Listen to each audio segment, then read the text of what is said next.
Hello YouTube, Facebook Live, and Twitch. We welcome you to the live coverage of round 21 of 36 on the Outlaws Sim Series season in the virtual Brownsburg, Indiana, where we continue to run to the playoffs with 6 races remaining.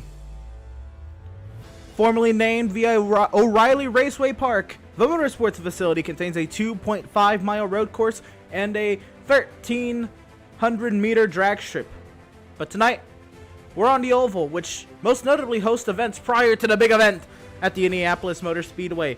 The night before the Indy 500 was highlighted by a USAC midget race here, and similarly, the night before the Brickyard 400 was usually a NASCAR Nationwide Series and a NASCAR Camping World Truck Series race ran at this venue. But enough about the history behind the venue. Let's get into the playoff standings coming into today's race, and you see here Seth Berger top of the playoff standings, of course, with his 4 wins, but there's a battle for second there. Schumacher has elevated into that 3rd seed with his win last week at the Charlotte Roval. Max Service 2 wins, Causey 2 wins. They're in a battle for 4th. Stutzman, McClune, Markle, Pratt, Velzy, they all stay the same. Smith 48 points above the cut line, Lingerfeld 22, Miz 10, and then behind Thompson back 10, Gilliard back 26, Gardner back 64. Today's charity is the Jimmy Fund, and the Jimmy Fund solely supports the fight against cancer at the Dana-Farber Cancer Institute. And since its founding in 1948, the Jimmy Fund has raised millions of dollars through thousands of community efforts to help save lives and give hope to cancer patients around the world. An official charity of the Boston Red Sox, the Jimmy Fund seeks your support. AJ Slater says, "Let's go, boys. Ripper is here and watching. Love to hear that Ripper is in the house. And let's get down to the action. We got to get graphics going, so we'll get that going."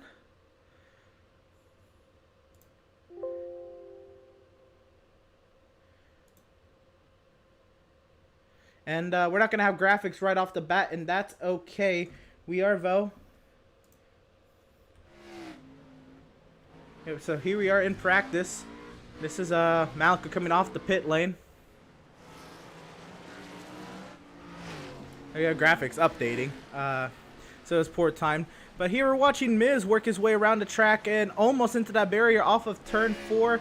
And now we got graphics going, possibly. Let's see, we're still working on it.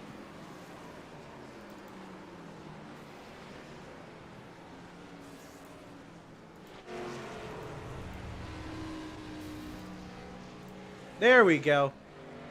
We're not at the Charlotte Roval, by the way. We are at the Lucas Oil Raceway, the Indy Race Park, as we know it. But the Lucas Oil Raceway here tonight, practice underway. Joseph Causey top of the charts, and we expected this. If you remember back to testing quite a ways back, Joseph Causey was pretty much dominant that entire day. Malenko was a close second, and from then on, nobody else could touch Joseph Causey. Now it's a little bit different. People have more time on the sim now. Max Service is 3/100ths behind. Tyler Markle has gone in the frame as well. He's 3/100ths behind Causey, 6/100ths behind. I'm sorry, 3/100ths behind Service, 6/100ths behind Causey.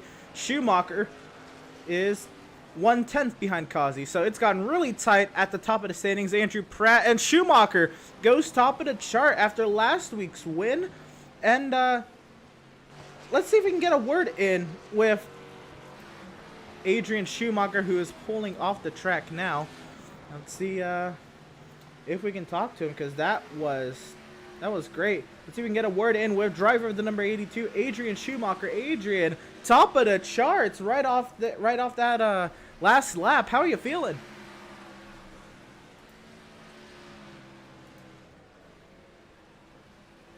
I'm gonna try again here. Adrian, you got a copy?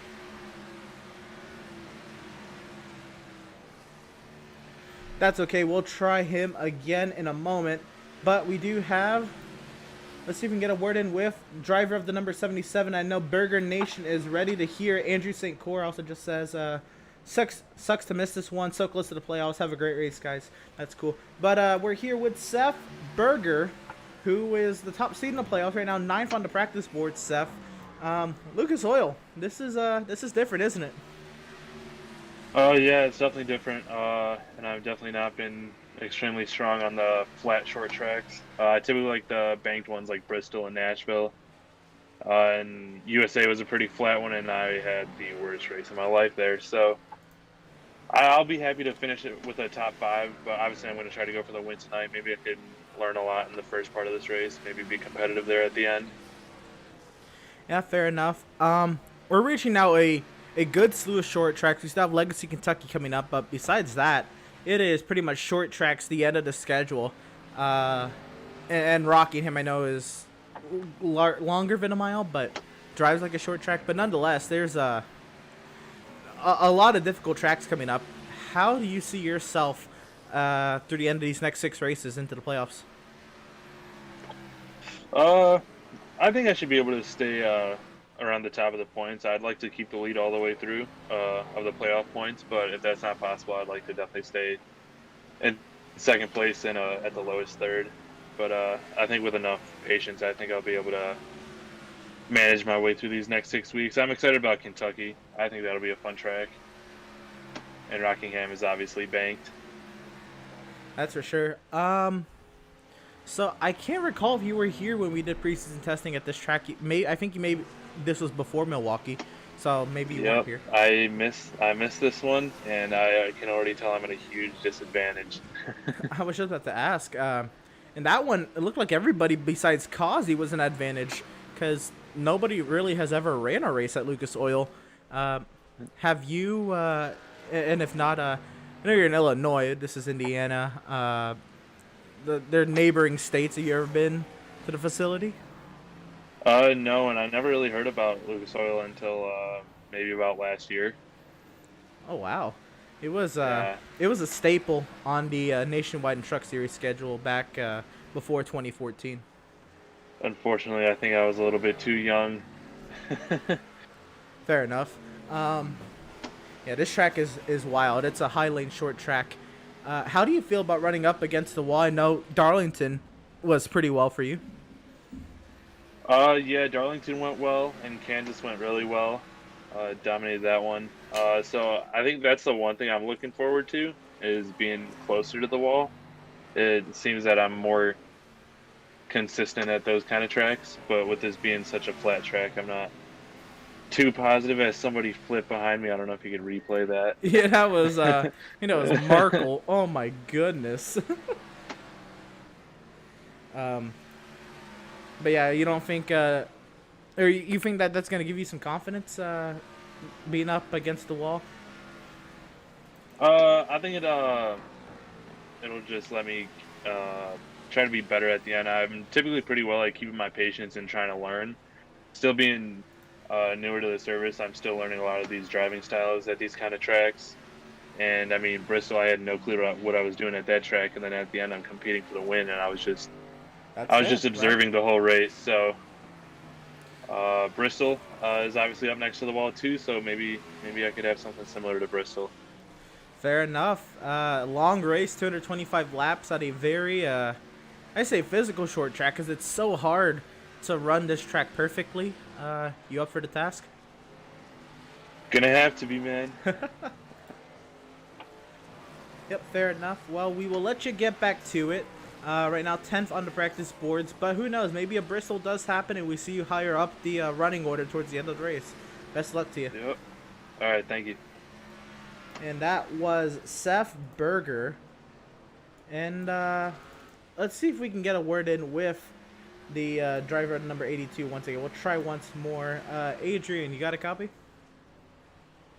You hear me now? Yep, gotcha. All right.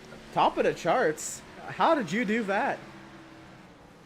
I kind of looked at Max Service's replay and kind of mimicked him. Hey, that's what you have to do. Last week we interviewed you after your win at the Charlotte Roval. You didn't even know what this place was. How do you feel coming into today now, as opposed to before you even knew what the track was? Well, after that, after like probably an hour of research on YouTube and looking at all the different people who posted videos how to run it, yeah, I'm feeling pretty good on short speed, but I don't know about long run. Fair enough. I never considered that.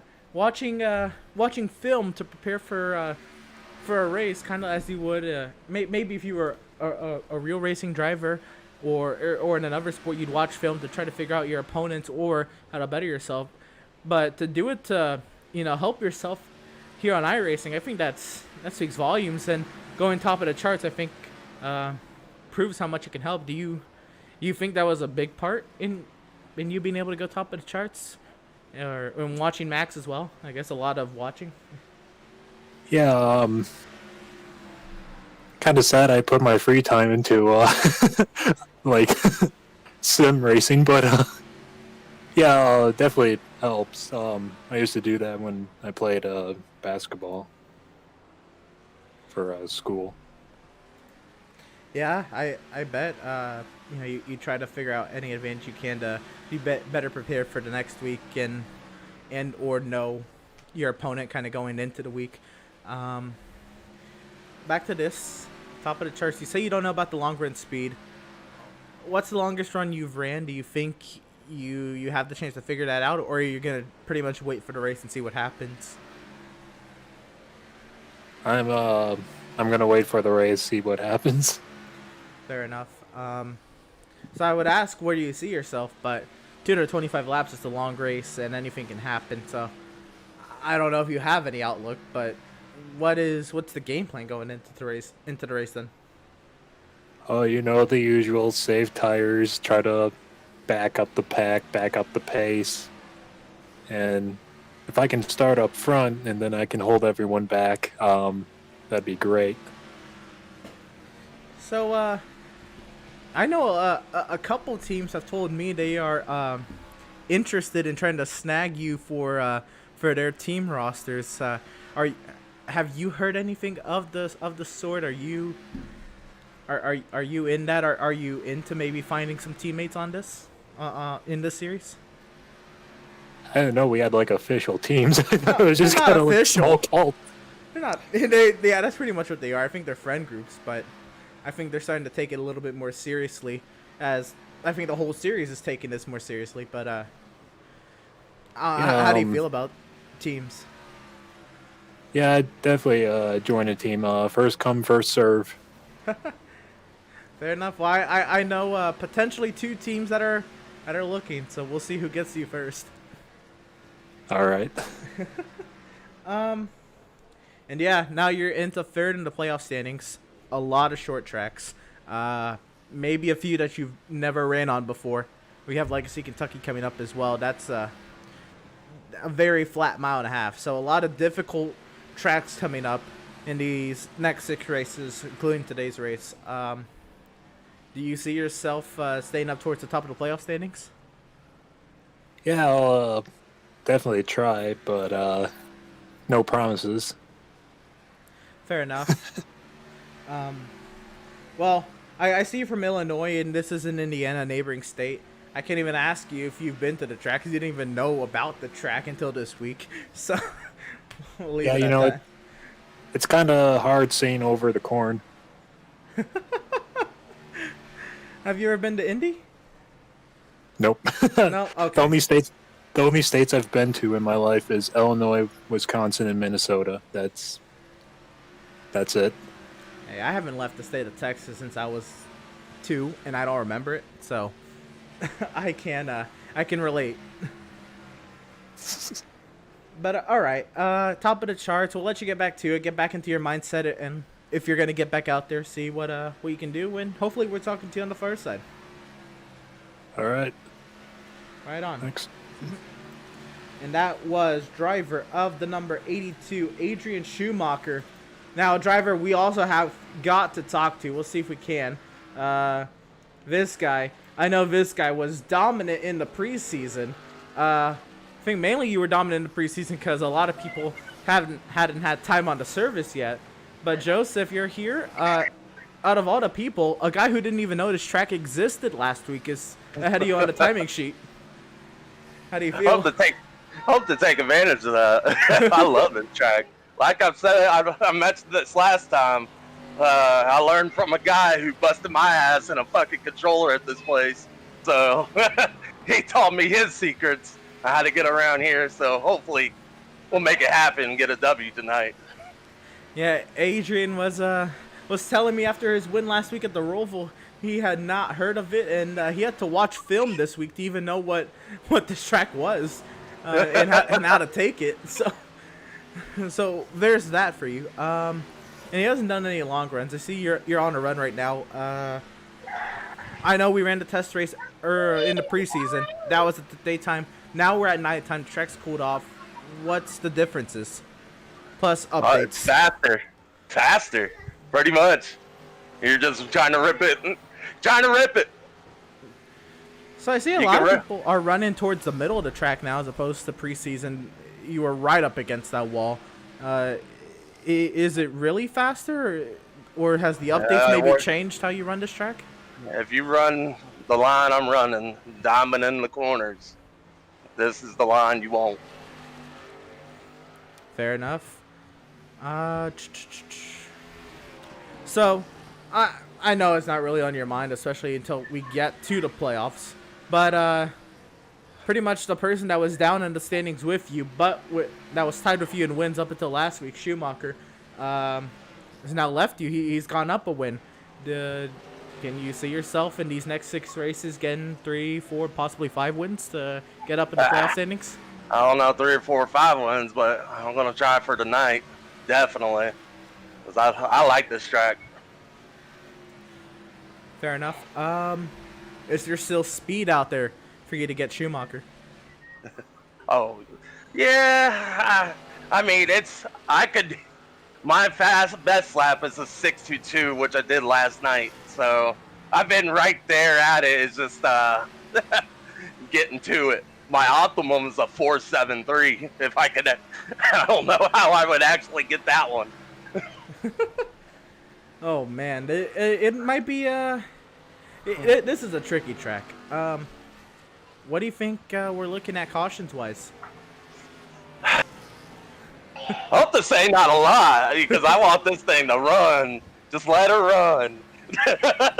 I mean, it's a hard track. A lot of people get into the wall here, because they'll cook the corners and they slide up into the wall. And then you got the guys behind you are following them, and they run into the back of them, which causes a caution. So, I mean, I don't know. It's gonna be. I don't know. I mean, these guys have surprised me before. I mean, they could surprise me again. That's fair. How difficult is it to pass here? It looks like a very single groove racetrack. Very difficult. You have to set it up. You gotta go and run that bottom, and you gotta try to force an error on the guy on top. So then what? And you got to get it to run coming out the corners. And that's the best way to get to get a pass done. So is that the plan when you encounter lap traffic, or what is your plan? Oh yeah, that's mostly gonna be my plan. I like the bottom. You can keep the top all day long. Fair enough. Well, very dominant in the preseason here.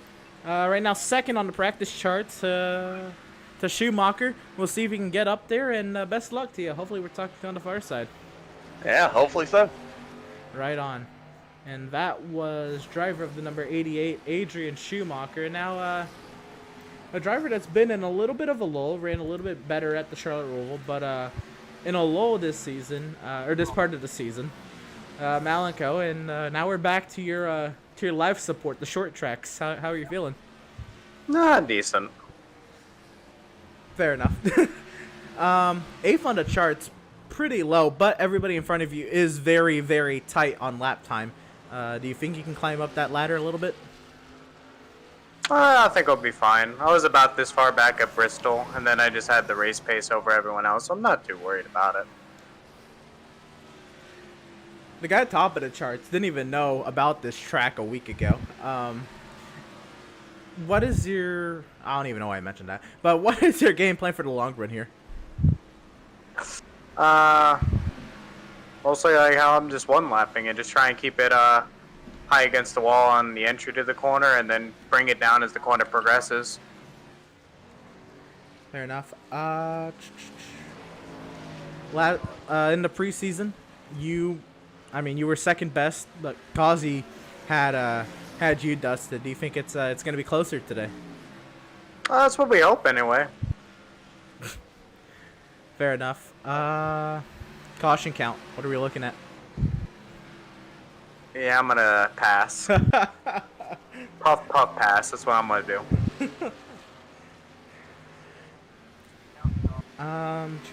So I know we have Legacy Kentucky, but starting here, besides Legacy Kentucky, a bunch of short tracks and difficult tracks to really navigate.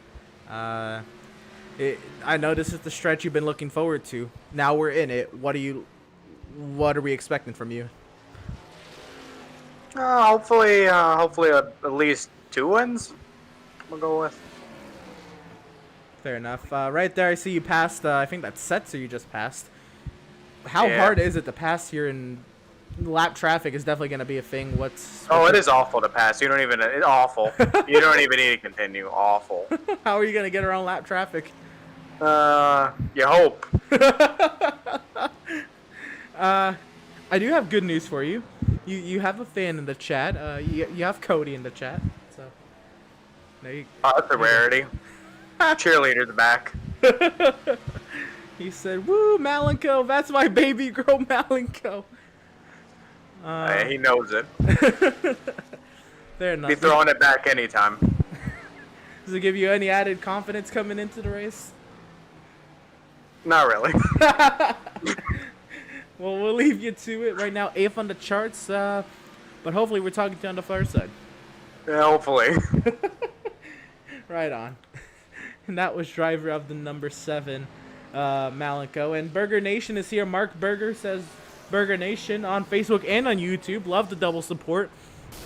We did interview Seth Burger at the top of practice. I don't know if you were here or not, but if you weren't, when the stream is over, you can go back, and at the beginning of practice, we did interview Seth first.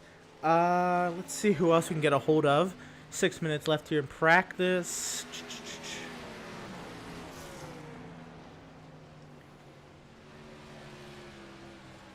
Let's talk to Kevin Thompson. I know he struggled last week. Let's see if we have him in the Discord first before I say that, I guess. I don't think we do.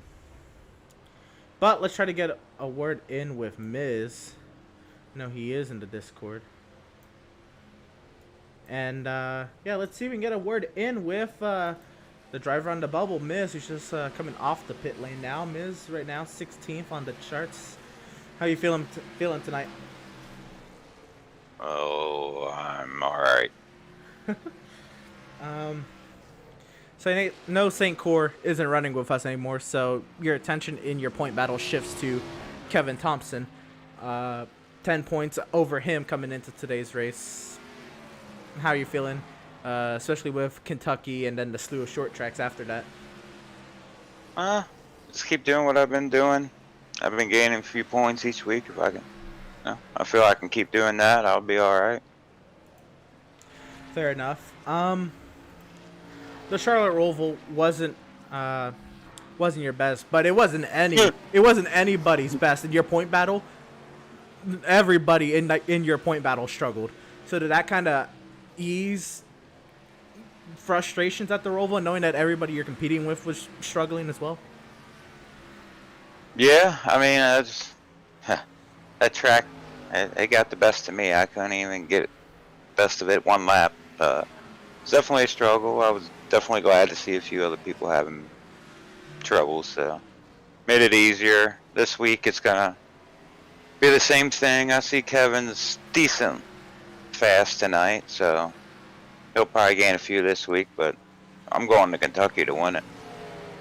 That's what I like to hear. I like that added motivation coming into tonight. Love that track. This is a track I guess it should be considered a legacy track in terms of NASCAR because we haven't had it since 2014. But you have any favorite memories watching races here, if you did? No, can't. I'm bad when it comes to remembering races. Talk to me about football, I know that. Racing, I just watch it. I just love doing it. I can tell you more about my races I've done than actual NASCAR races for sure. That's fair. So I know you're down in there. Is there more speed in that 24 as you come up to the end of practice? Oh yeah, yeah. I'm just getting the feel right now. I got something in my back pocket for these boys later. Right on. You like to hear it. And yeah, what do you think we're looking at for caution count wise tonight? Oh, I don't even know. I have a feeling it might be a few cautions to begin, and then we're gonna have a green flag around the end of it, I bet. That sounds about I'm right. thinking probably about 3 or 4 cautions. It's my guess for tonight. Fair enough. Well, we will let you get back to it. Yeah.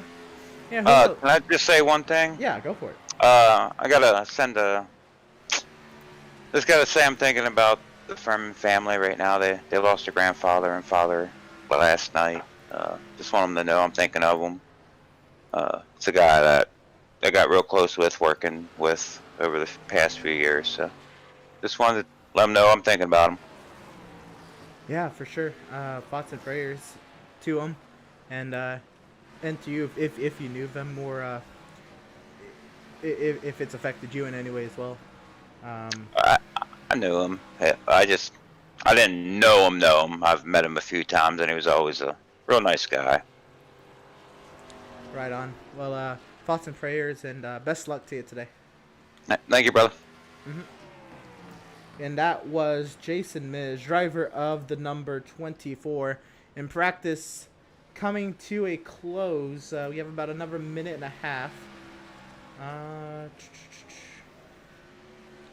Let's see, who else? You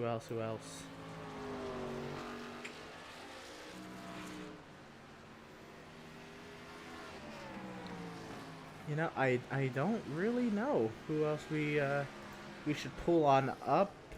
I did try to get to Kevin Thompson. He is not in the Discord at this moment, so that's not happening right now. Greg Holt, I think, would have been another one, but we're coming to the end of practice. We'll let it ride out, and as practice comes to a close right now, Adrian Schumacher top of the charge, Joseph Cossie still in second, as Seth Berger is going to go around right in front of Cossie, and oh, big impact, Berger and Cossie.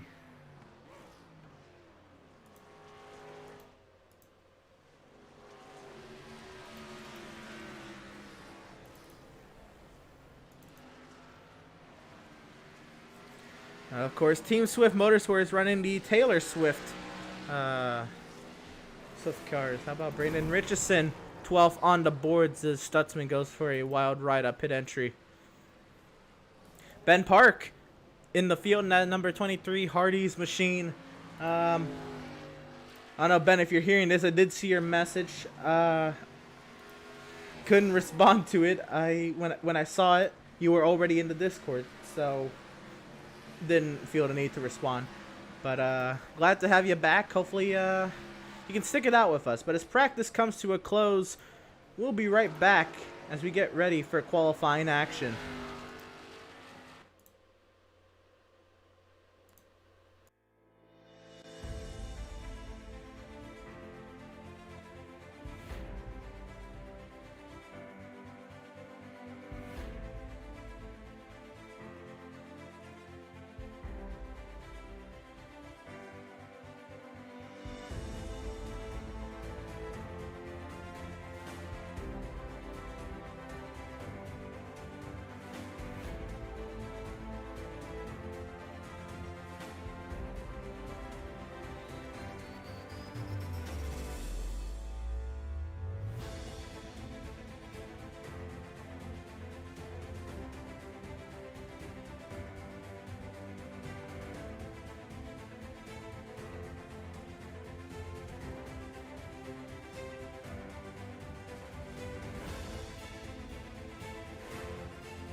Back to the action here at the Lucas Oil Speedway. Qualifying underway. 7 drivers have taken time. How about Shannon coming in clutch and Lisa Pratt as well, rooting for their drivers. Lisa Pratt rooting for Andrew Pratt. Let's go, number 75. Shannon says, let's go. Gardner, number 56. Beverly Thompson says, let's go 56. Gardner Nation. Loving the Gardner fans coming into tonight. Loving to give him some support. Support as always, as this is his series and doing pretty well for himself series-wise. And as a driver, he's getting himself into that playoff mix. Let's see who we have on track. How about Jason Miz, who is currently working his way onto the pit entry here. Or, I'm sorry, off the pit entry here. Jason is, locks up there. He's gonna slow to a stop here. Ben Park out on track. Let's see what Ben can do as he comes off of turn number 4. Ben will go. I think he's starting a timed lap here, so we'll watch him as he works his way around the Lucas Oil Raceway. Joseph Cossey's gone top of the charts over Schumacher, Malenko, Service, Lingerfeld into the top 5. Oh, and around goes Park. He'll cross the line. The time will not count. And that's going to start a second lap too. And it's going to be quality done for Ben Park. And here he comes. Burger Nation on your feet. Seth Berger takes to the track. Beverly Thompson says, come on, Gardner, go for it. And Gardner right now in the pit lane. I wonder if he sees all your support. If he's going to maybe take to the track and see what he can do in qualifying.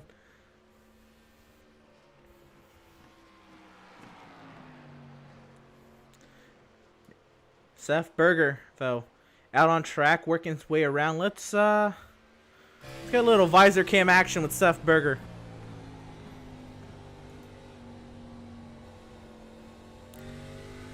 Very difficult track. This is not a typical short track. You want to be up against that outside wall, at least diamonding the corners. Seth goes 12th quickest on that first lap, but this second lap is really where his time's going to be made up here. And get the throttle down. He's going to have to send it down into 3 and 4. Of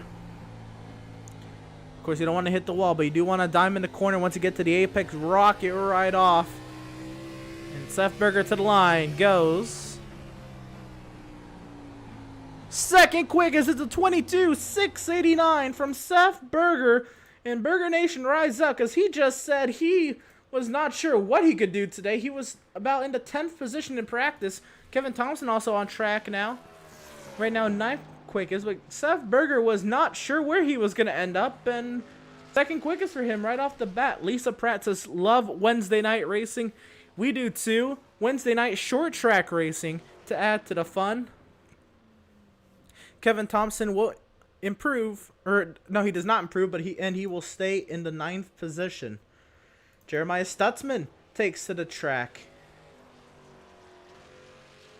And Tyler Markle is on a timed lap as well. Let's see Markle working his way into 3 and 4. I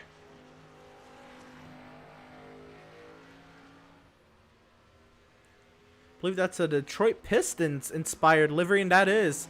Tyler Markle goes 6th on his opening lap. Let's see what he does on lap 2.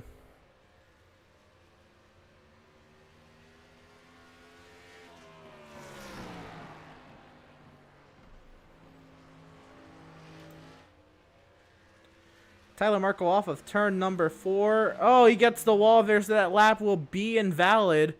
And that'll do it for Tyler Markle. But Jeremiah Stutzman is out on track. And now Adam Gardner comes out on the track. We will see what Adam Gardner can do.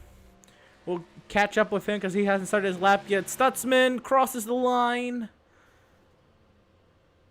I think it went invalid, but Adam Gardner's on track now. Let's ride on board for his fans in the chat, and he's gone around in turn 1. That's okay. He can get it righted. Maybe he wants to reset. I don't know, but he still has a chance to go out there and set a lap.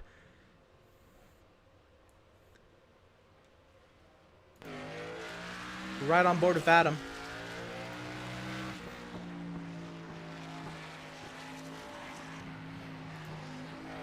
Mark Berger says, oh yeah.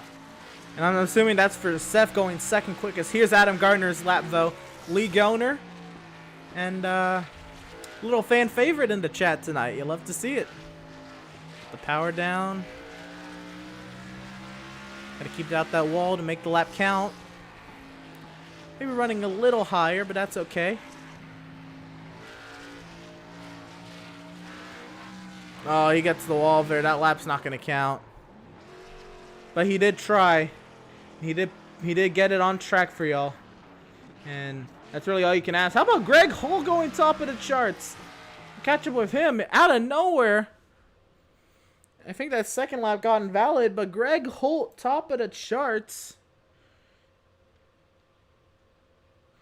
And that is going to do it for Greg Holt. Still to go, Benjamin Park, Eric Peck, Doug Solms, and Joshua McClune and Devin Smith. We'll see if they take to the track. But with a little bit of a lull in the action, we can once again mention what tonight's charity is. And tonight's charity is the Jimmy Fund. And the Jimmy Fund solely supports the fight against cancer at the Dana-Farber Cancer Institute, and since its founding in 1948, the Jimmy Fund has helped raise millions of dollars through thousands of community efforts to help save lives and give hope to cancer patients around the world, an official charity of the Boston Red Sox.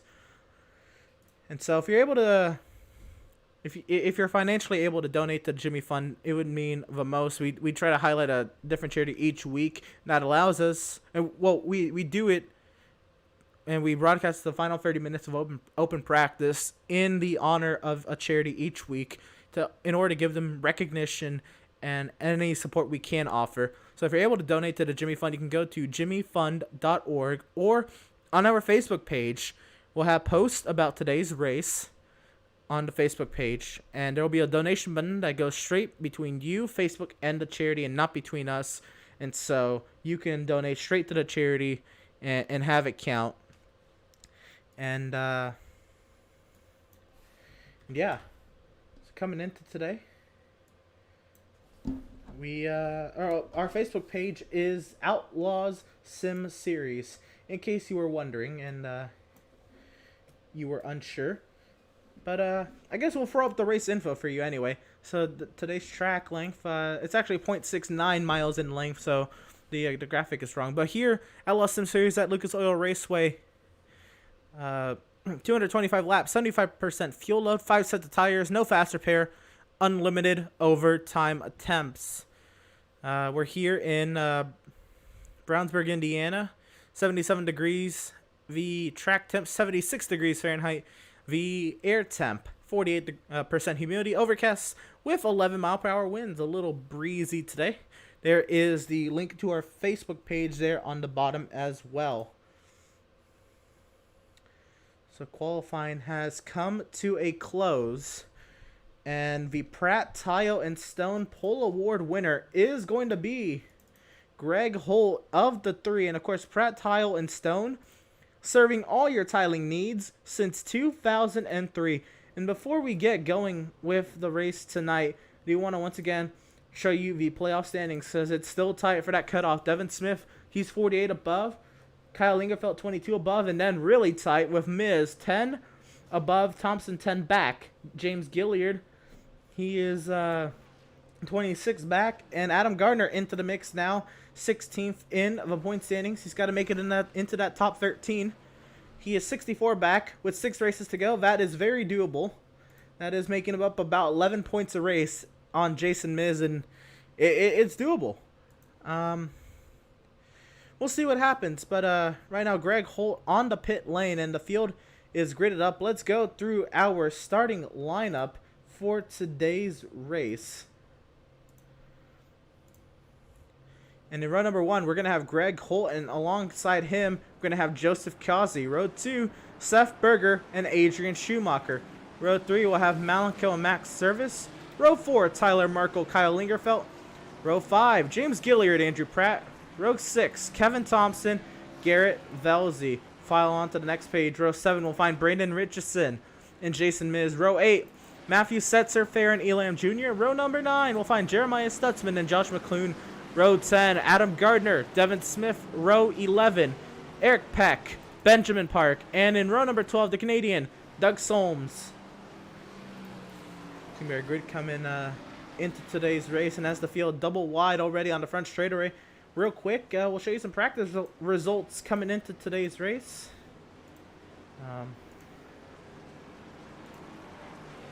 See if we can. A little problem in the graphic there. It's taking its time. That's okay. There we go. Schumacher went top of the charts over Kazi, Holt, Service, Markle, Berger, Pratt, Malika, Thompson, Lingerfelt, the top 10 in practice. But here we go. The iRacing.com Ford Mustang pace car finds the safety of pit lane, and it is time to go. Joseph Kazi on the outside, Greg Holt on the inside. Holt elects the inside through through turns 3 and 4. NASCAR 3 and 4. I've been doing a lot of Daytona practice, but we are green from Lucas Oil.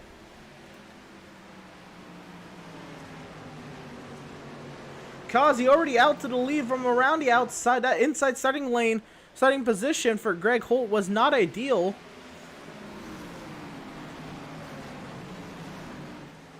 Double wide, a little bit of the Swift Motorsports teammates getting into it. Berger, Service, and Malenko, and Miz has crashed. Doug Solms has crashed.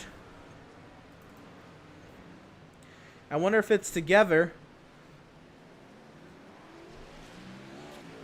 They wrecked at the same time. I don't know if it was together, but looks like we're still going at race pace. And right now, Joseph Kazi out in front. Let's see if we can get a replay of what happened to Miz.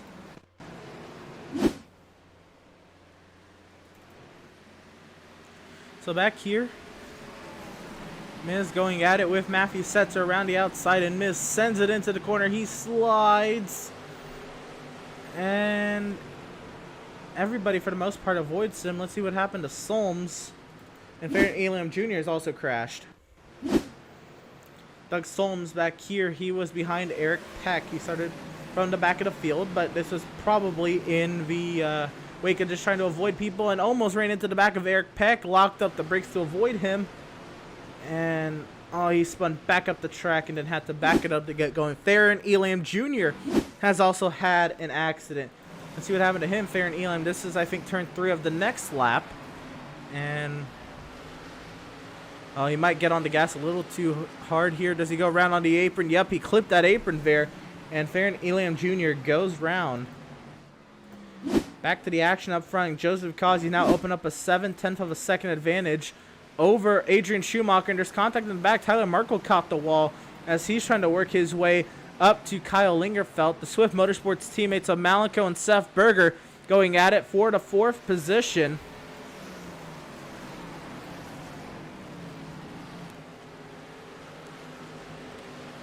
And then Malenko now under attack from Max Service, and then checks up to Lingerfelt and to Markle.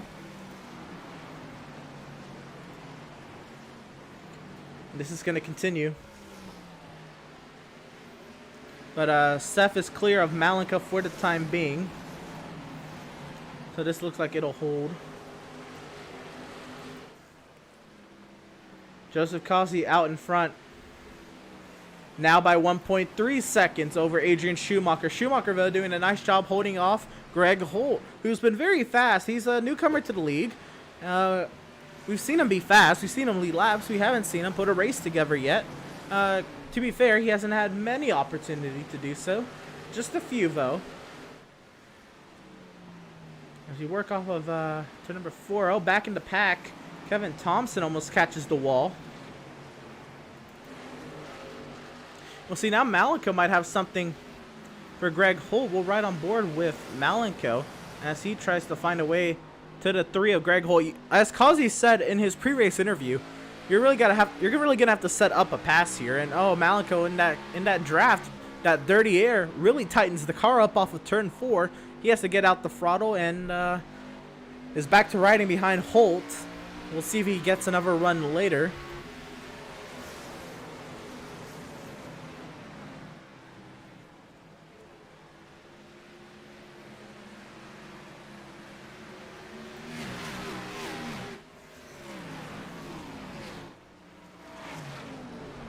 And Kazi is gone, but look at his pack. There's Kazi.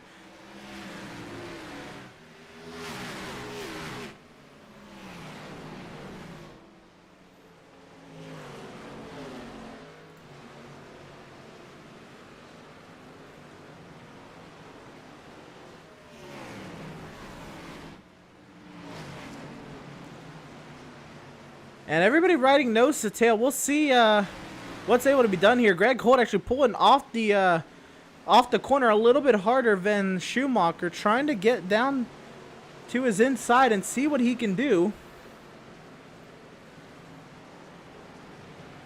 And now Holt under attack from Malenko. Malenko to the inside. He's really going to send it down. Can he get the run up off the corner? He'll clear Malenko. But Malenko will send it back to the inside.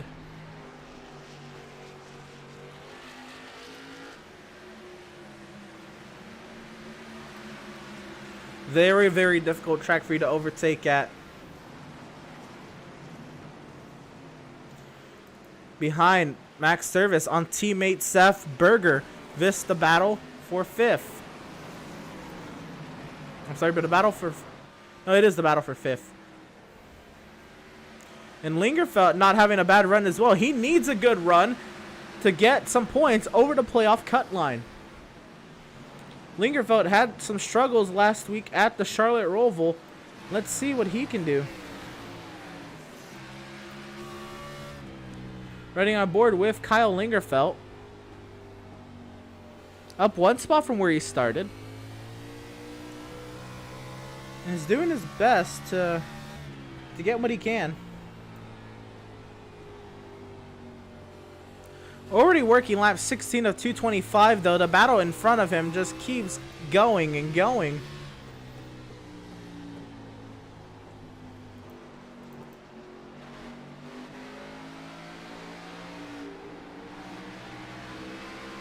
Oh! Service has trouble off of 4 and Lingerfeld had a great run.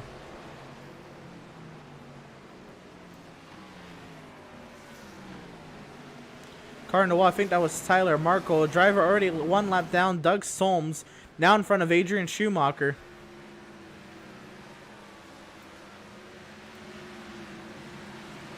And he's going to let Schumacher by. He's going to have to let a lot of people by here.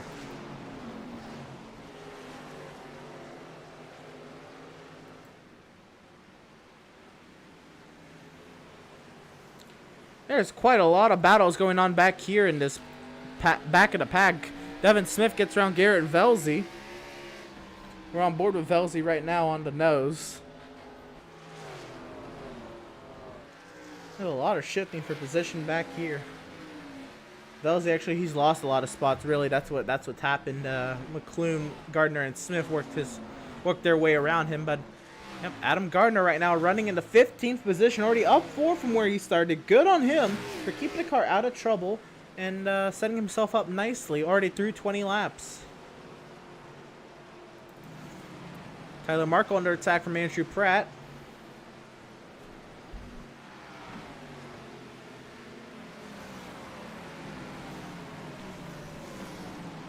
Down into turn 3. This battle continues on. Theron Elam Jr. on Eric Peck. They're going to go side by side into turn 3 around the outside. Eric Peck.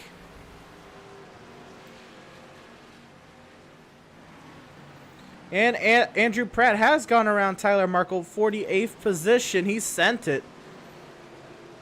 And Seth Berger's gone around Malenko for 4th. Oh, Malenko got into the wall big time. Malenko fights around the outside. And Schumacher and Holder going at it.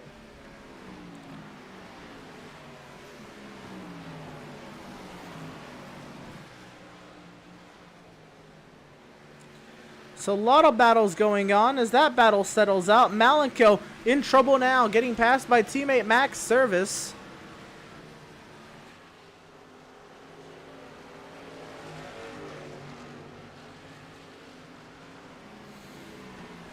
And is cleared by Max Service. Let's go back and watch the pass that Andrew Pratt had on Tyler Markle. They were just side by side through 1 and 2. He probably had this set up for a while. And he was able to get around. Seth Berger on Malenko. This is one I think Malenko might have just gotten the wall going into the corner. And then was passed. Greg Holt on Adrian Schumacher. Holt just had it set up and sent it down to the inside in 3 and 4. But Schumacher holds that spot. And then around the outside, Schumacher fought hard. And cleared back by Greg Holt. And then Kevin Thompson and Tyler Markle went to work on lap 23. As Markle, I think, was falling back. He's probably used up some of his stuff here. Kevin Thompson's going to go by. Kevin Thompson, James Gilliard, they're below the cut line. They need a good run on Miz today. Miz down to 22nd. This could flip those playoff standings. I think Kevin Thompson is in the playoffs right now and knocking Gardner out. I'll go back to the live action, though.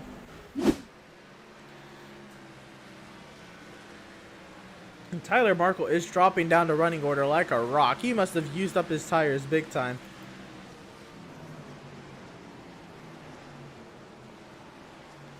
Jason Miz going 1 lap down.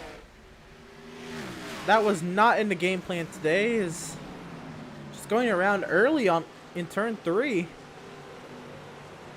And continue on. Miz working to the inside of Greg Holt.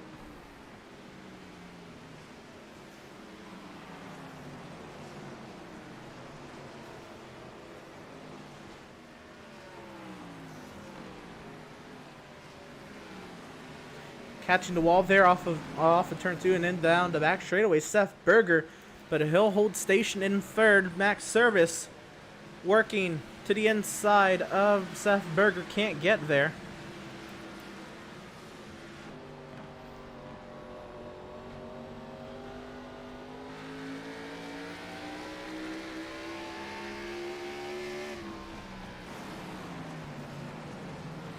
Now Eric Peck, who's gone 1 down. Let's check in on our race leader, Joseph Cossey, who's now worked up to the back end of the 20 of Farron Elam Jr. 20th position, Farron Elam Jr. going 1 lap down to Joseph Cossey.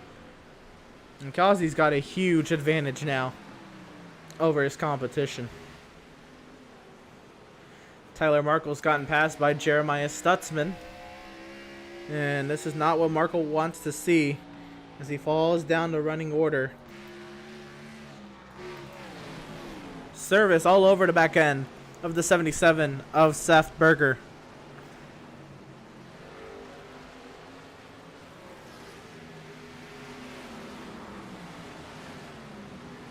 Oh, and they're getting into it here with Greg Holt as well.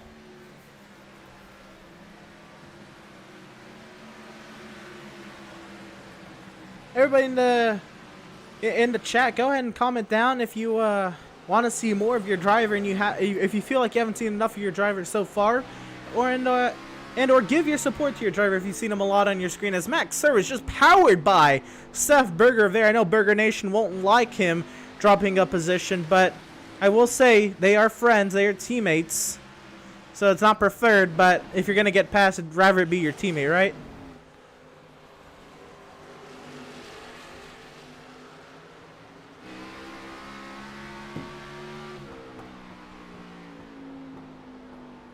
Seth Berger trying to get back to the back end of Max Service.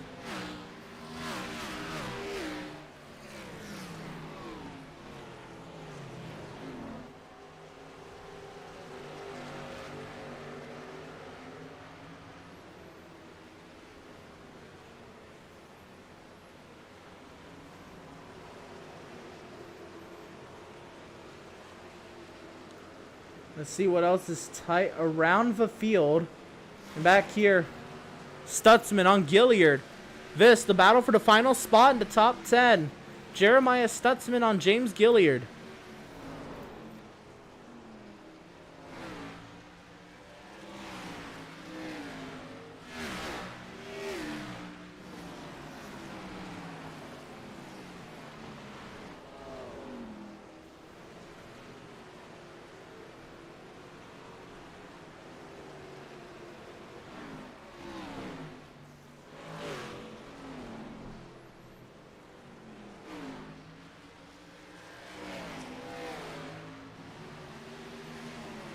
Stutzman to the inside. He's going to send it down into turn 3. Does he complete the pass? He's going to slide up. Does Stutzman have anything back around the outside? No. I'm sorry, Gilliard. Gilliard did not have anything for Stutzman back around the outside. Back up front, Andrew Pratt has gone around Malenko for the 6th position. This is her. Oh, into the back of the 20 of Varen Elam. What? Whoa. And, we'll see what happened with this battle. And Max Service and Seth Berger. We'll watch a replay of what happened to Service and Seth. Nope, back here. Never mind. Oh, no. Tyler Markle's gone round. We'll see the entirety of this pass, and we'll see if... Oh! This does not look good. See, this pass took a while to materialize. Oh, and then Pratt got the run off of turn 2, and then just powered by Malenko. Let's see what happened to Tyler Markle.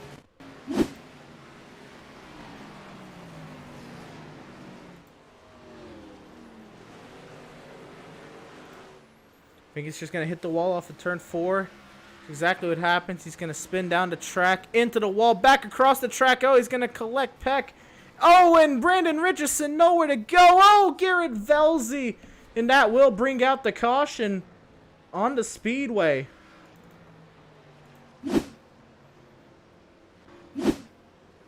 Caution is out on the speedway for the first time this evening on lap number 40.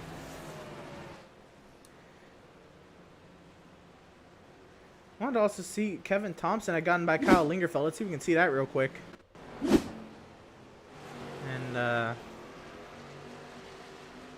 he just had to run off the corner and powered by.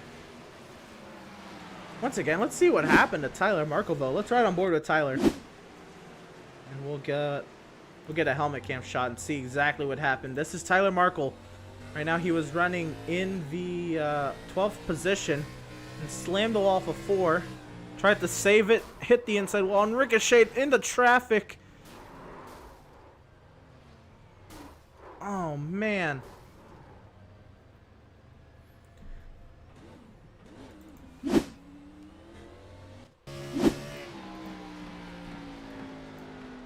Let's see what Richardson saw. How much he could have done. Tyler Markle's way up there. Gets stuck on the gas. Markle hits the wall. And there he goes. And then back across the track. Nowhere for him to go. Right into the back of the 42.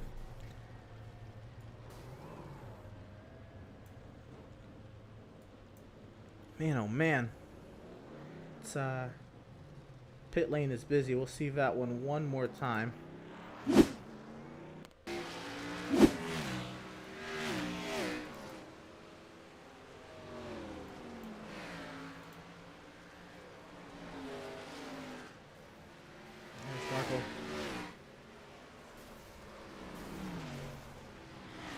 Oh, you can't really see it.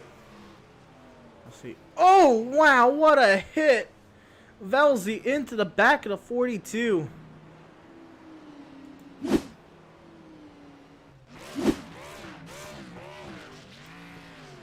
And Richardson will get down and away. And,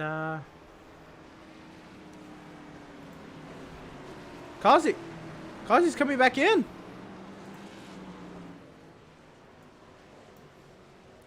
The race leader, Joseph Kazi, is heading back into the pit lane. And Adrian Schumacher stays out.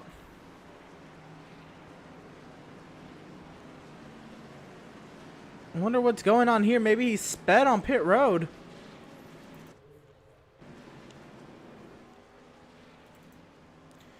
And let's talk to Greg Holt, since we weren't able to talk to him before.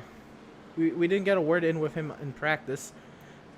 Let's see if we can get a word in with him now. Driver of the number 3, Greg Holt. Greg, how you doing?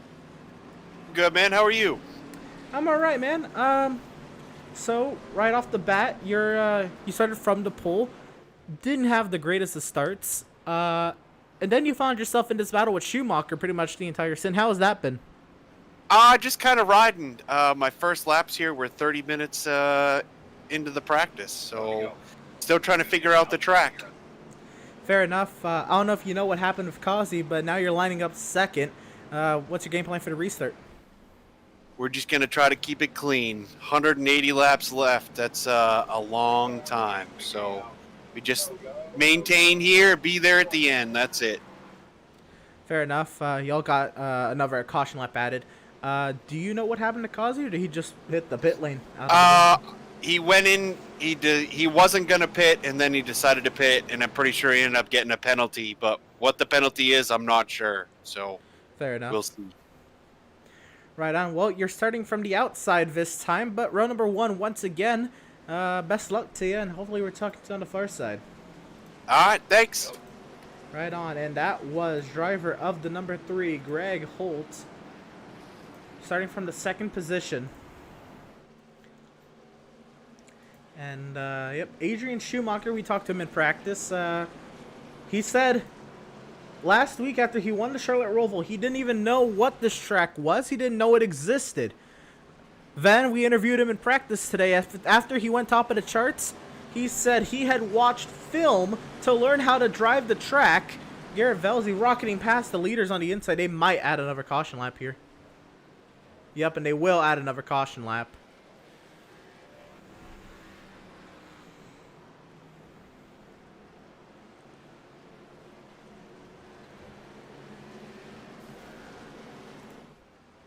And Devin Smith getting a wave around, and the pace car phases through the wall.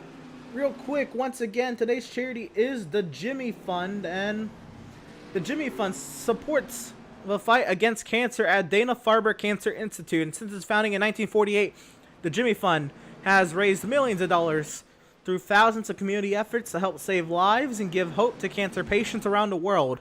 An official charity of the Boston Red Sox. And a lot of people getting wave rounds here. I wonder what happened here. But if you're able to donate to the Jimmy Fund, if you're financially able to, please do.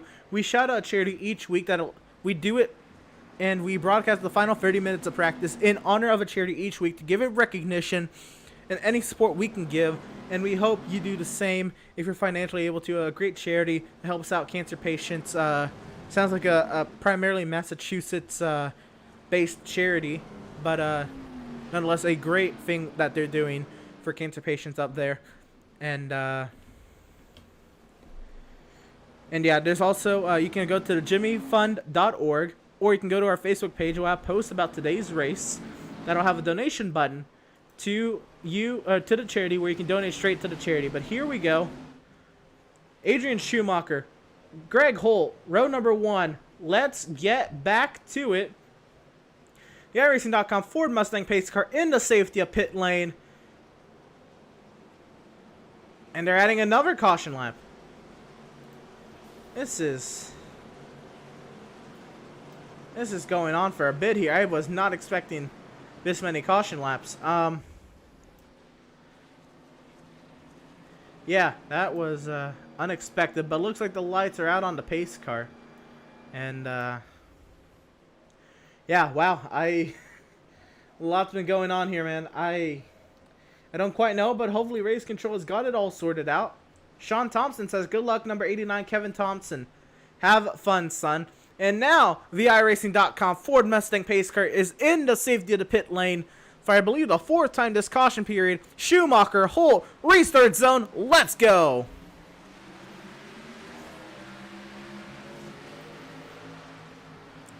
Holt around the outside of Schumacher. They're going side by side through 1, but Holt around the outside, trying to clear. They're going side by side down the back. Service loose under the 77 of Seth Berger. Greg Holt gets cleared of Adrian Schumacher. Now teammates going at it. Malenko and Max Service.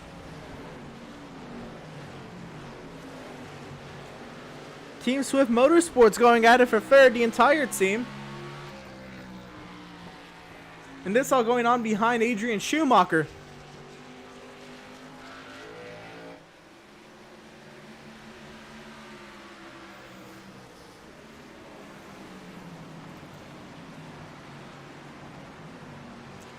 And this is a battle right here. This battle for 4th. They are neck and neck.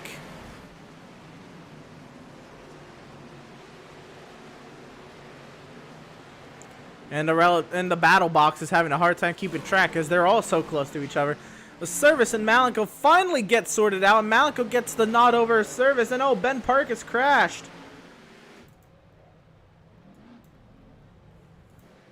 Ben Park all alone on the front straightaway. And that's not good. We'll see if we can get a replay of what happened to Ben Park.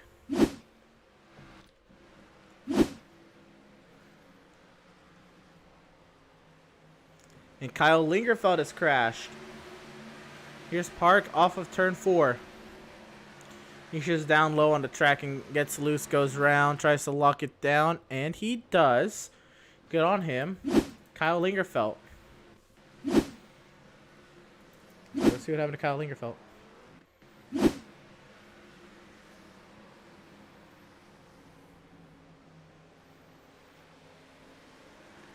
Pretty much a lap later. Is this the same thing? Gets to the back end of the 20 of Theron Elam, and he goes around. Slight contact with that inside wall. And the Swift brothers are at it again. Service and Malenko.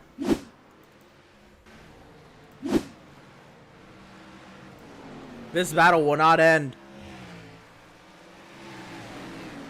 Kazi into the mix. He's already gotten past Max Service. Kazi is flying through this field.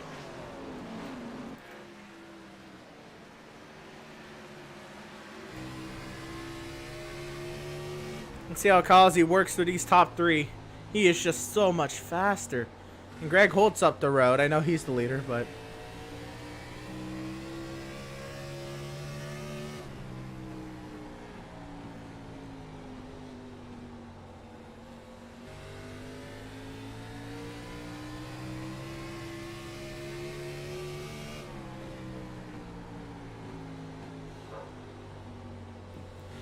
we'll see. Off of turn 4, Kazi's still trying to find his run on Malenko.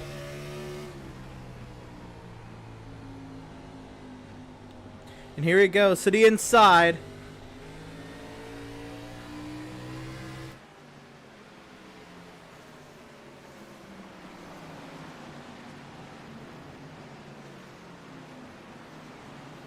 Oh, so tough in close quarters there with Malenko off of turn number 2. Kazi's got to the inside, though, and into 3. He's going to try to roll. Slides up the track, almost into Malenko. Malenko trying to get the run around the outside, down into turn 1, side by side with Berger and Schumacher right now as well in front of this battle for 4th. Malenko gets into the wall trying to race Kazi. Is now under attack from Max Service. Joseph Kazi into the 4th position and now looks to find his way up to Seth Berger and Adrian Schumacher. Dennis Montez says, let's go, Seth. And Andrew St. Cour says, let's go. Let's go, Max. Keep it steady and you'll be there at the end. Here's Seth Berger on Schumacher.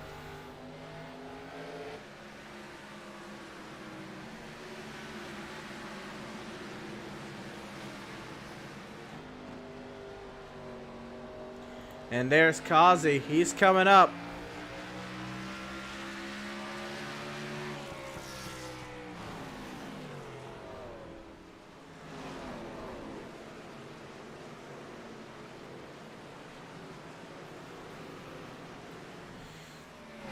Now Kazi, he had an easy time working his way through most of the pack, but now he's getting up to the competition he's still faster than. But they're faster than what he was working through the field before. Now he has to really bide his time and set up a pass as Greg Holt is just driving away. His advantage is now 2 seconds, and Schumacher Berger worked their way through the lapped car of Ben Park. Joseph Kazi does now with Service and Malenko. All 5 of them worked by Ben Park in turn 1. Service almost into the back of Kazi. And behind them, Stutzman and Pratt going at it for the 7th position. Service and Malenko continue to duke it out off of turn 2. And Berger, I think, caught the wall there coming into turn 3, but Kazi has lost touch with the battle for second and is now under attack from the Swift Racing brothers of Service and Malenko. Oh, and a bumper to the back of the 82.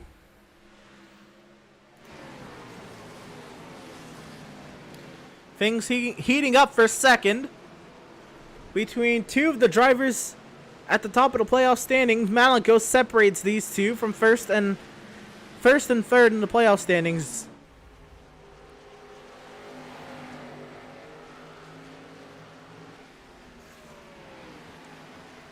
Into the wall goes Malenko.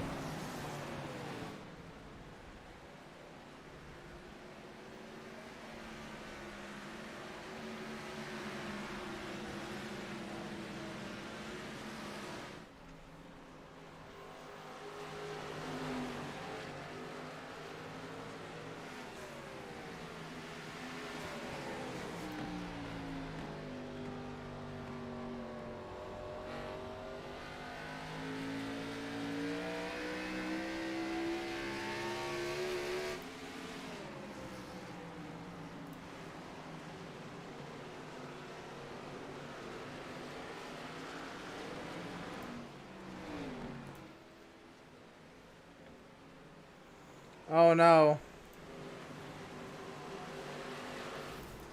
The bad day gone worse for Tyler Markle. Let's see what happened to him. This is Markle. This is through 3 and 4. Gets the wall off of 4 and slides and tries to not hit anybody. And I think it just comes to a stop. Very well. I can't blame him, really.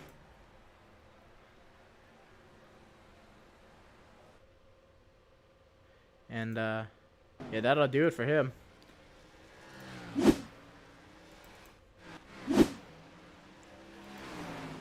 Back up front, Greg Holt, 2-second advantage over Schumacher and Berger.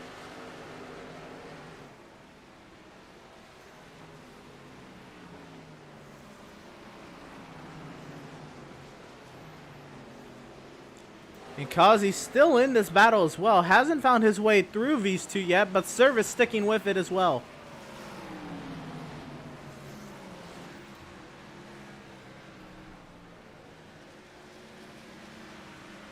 We make our way to the 1/3 mark of this race in a couple laps here. And it's gone fairly quick. 30 minutes. Now we still have, give or take, an hour with the final 150 laps. But Greg Holt with his lead out in front, 2 seconds. Schumacher trying to close that down, and it is. Greg Holt is losing time, or is losing the advantage he has over Schumacher.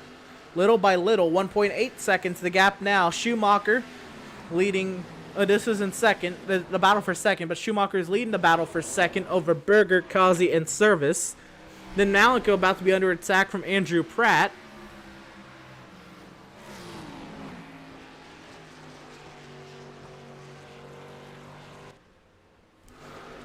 A little bit of a blink from Adrian Schumacher.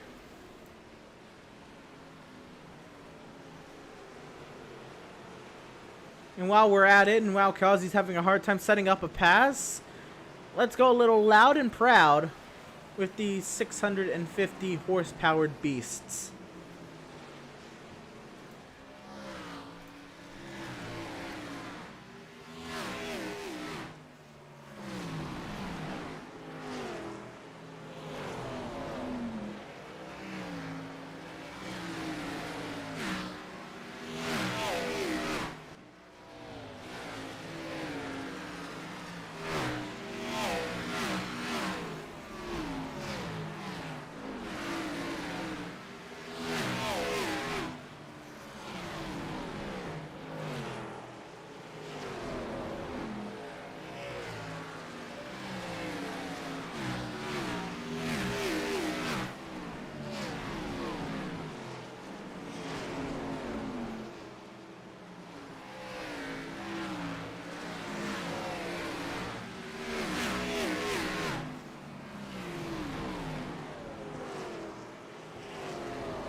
back to the action here at Lucas Oil Raceway.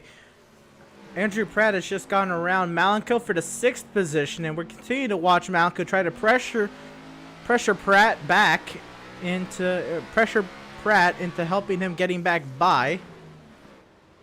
They have now lost touch with the battle ahead. They're 3 seconds back of Max Service, and 4-car train, that is the battle for second, still led by Schumacher. But if you look out in front of Schumacher, the leader has gotten bigger in front of the windshield of the 82. The lead that Greg Holt had has now been sliced in half and is evaporating pretty much, with the 82 getting bigger and bigger in his mirror. We're about to have a 5-car battle for the race lead, as Holt about to encounter lap traffic again. There's the 23 of Ben Park, who's not had a very good day. Right now, Ben Park riding in the 20th position. He's getting lapped there. To the inside he goes, letting the leader. And, Holt into the wall. Schumacher now closing. And now, how quickly can Schumacher take advantage of Holt before he can get passed by Berger, who's also under heavy pressure from Joseph Kazi? Garrett Velzy has had an off track. I assume he was maybe trying to come to pit lane and missed the pit entry. But we're sticking with now this 5-car battle for the race lead. Greg Holt had a large advantage, and that has disappeared. Kazi has really pressured these guys into upping their pace and getting right up to that 3-car, and a 5-car battle up front. Service just really tailing this all. And we'll see if Schumacher can find his way around Greg Holt. I know he battled Greg Holt for quite some time before the yellow came out on lap 40.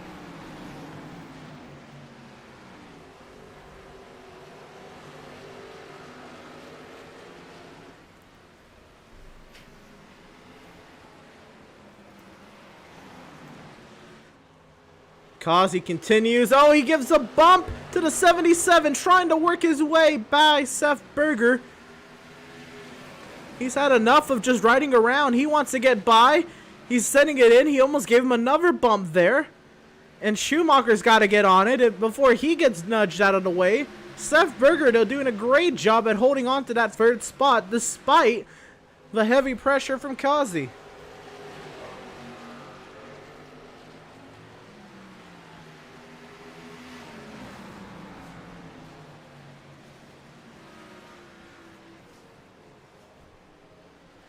Here comes Schumacher to the inside of Greg Holt off of turn 4. He can't get the power down to stay side by side down the front straight, though. And now Kazi trying to get to the quarter panel of the 77, trying to bump him up the track. Little loose off of turn 2 for Seth Berger. Kazi has to fall back into the clutches of Max Service. And Schumacher still trying to work over the back bumper of the 3 of Greg Holt.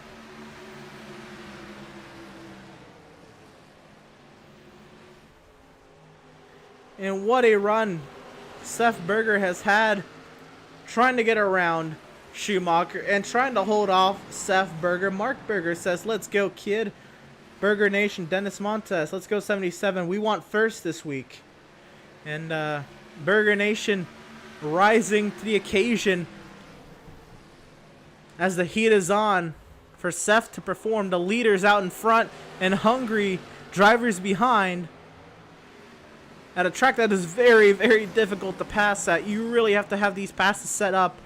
Or you could use the Kazi method and try to just get them out of your way. But even that hasn't worked into Kazi's favor.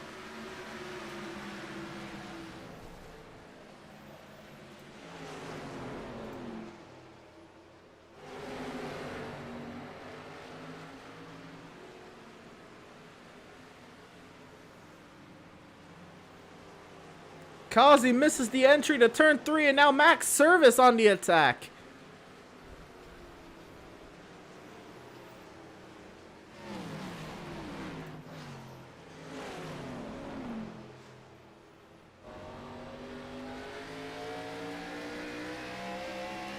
Ben Park has hit the pit lane.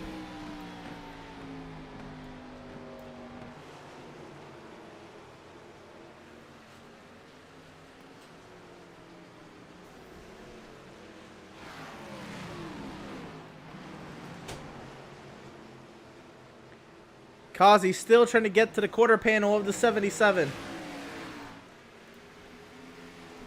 Lingerfeld lets the train of leaders by.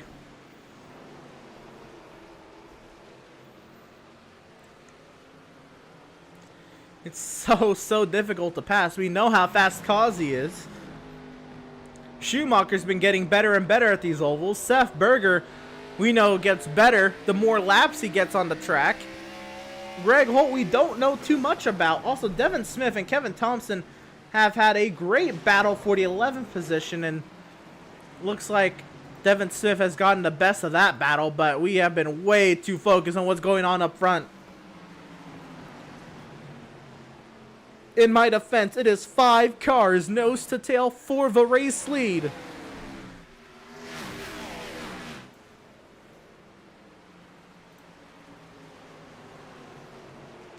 Kazi to the inside, to the quarter panel of the 77. Can he get the power down? Seth clears Kazi back. Now with the defense on Kazi. Kazi goes even lower. And contact! Seth Berger is going to go around and into the wall.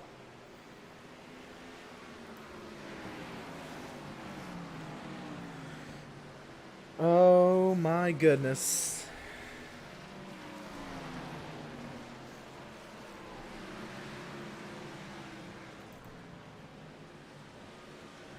Wow. Kazi understandably was aggressive. Knows he was faster than all 3 of the cars in front of him, but just could not set up the pass, and as a result, he got more and more aggressive, and contact became a thing, and unfortunately made contact with Seth Berger. We'll get another replay of it. Here's what happened.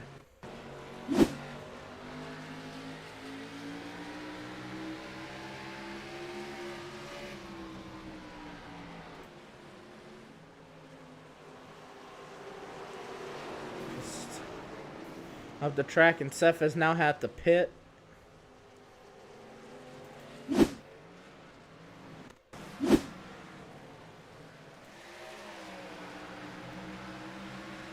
Let's see it all happen from the overhead shot. This will give us a view of what happened. Kazi slides up the track and all the way up to the 3rd lane, and yeah, I don't think that's what Kazi meant to do, but he was trying his hardest to get around. That is such a... I know that's going to really hurt to Burger Nation.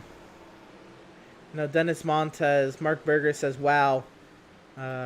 Seriously, 88 is what they're saying, and I can understand that frustration. That is rough. There is still a lot of laps to go. I get being aggressive. I know you're faster than the 3 ahead of you. I don't know about being that physical. It's a short track. You know, physical racing is going to be happening at a short track. That's no doubt. But the way that happened, that was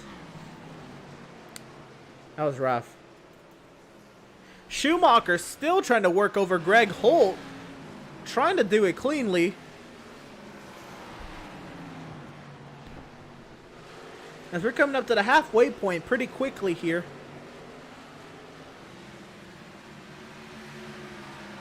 $120 laps to go.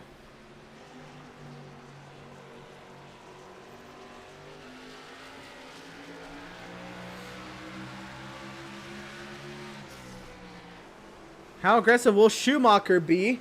Seeing that Kazi has already made contact with Berger, Schumacher now in a more dire situation to work his way to and around the 3 of Greg Holt.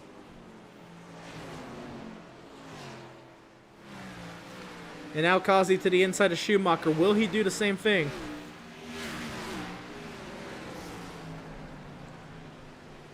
Sending it to the inside. Service still trying to work over Kazi.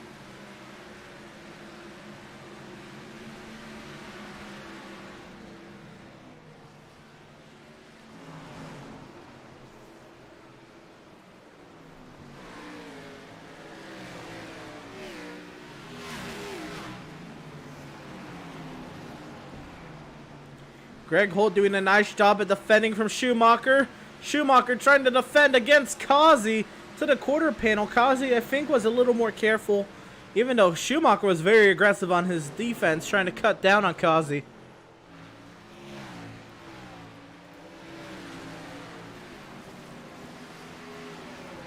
Update on Seth Berger. He is now 14th. And I think he's the first car one lap down.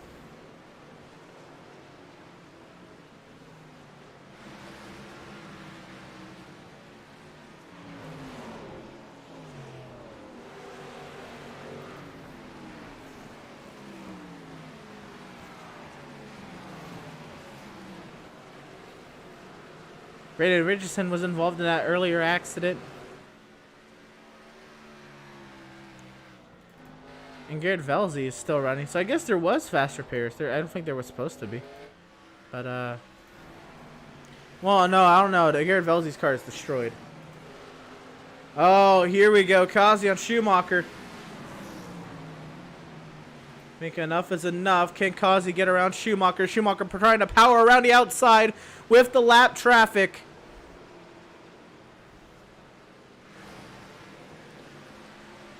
Kazi slides. Schumacher still fighting around the outside. And Schumacher will clear back by Kazi. Not yet, though. Kazi comes back.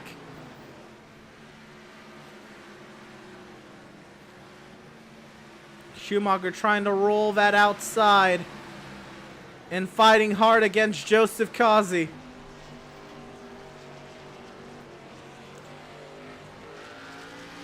And Service trying to get under Kazi, and Schumacher's going back behind Service.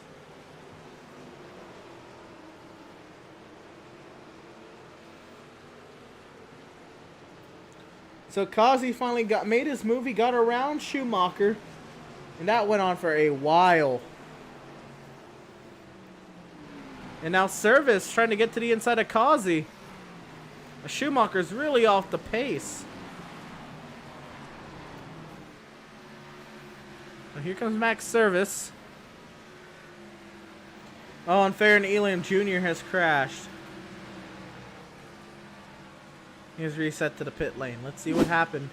I think this is off of turn 4. This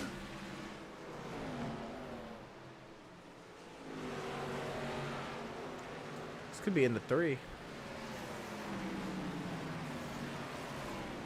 Oh, what was he doing? Oh my goodness! He made contact with Ben Park coming into the corner. Was not entirely sure what happened there.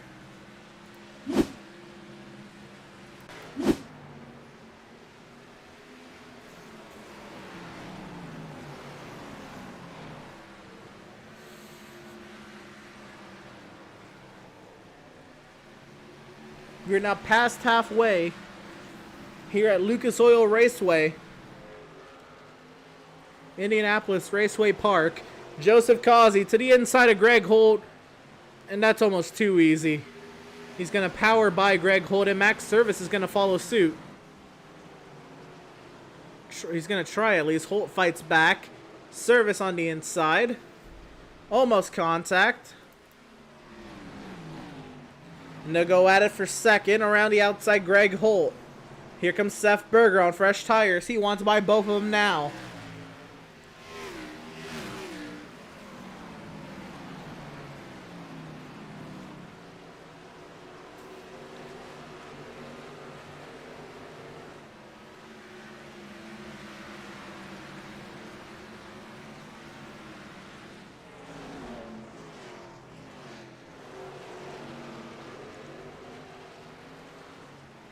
And Seth Berger on his fresh tires will go to the outside of Greg Holt and will get around Greg Holt. Max Service still working on Greg Holt for second as Kazi drives off.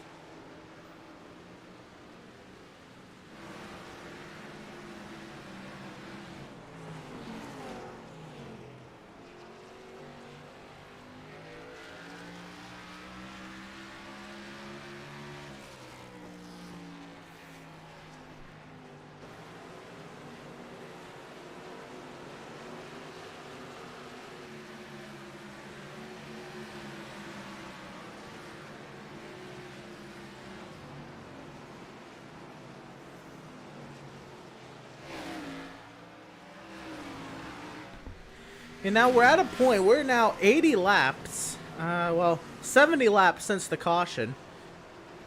Because it was a long caution, it was nearly 10 laps. When do we expect pit stops? I expect pit stops somewhere in the next 20 laps or so, I'd say.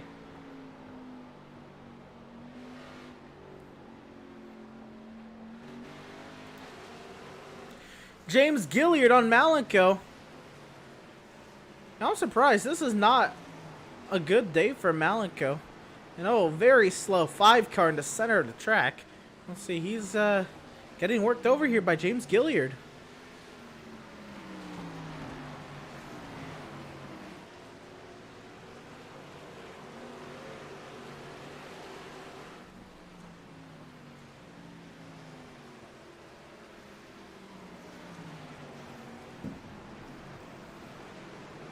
And Gilliard trying to push his way past the 7. He's continuing on that train.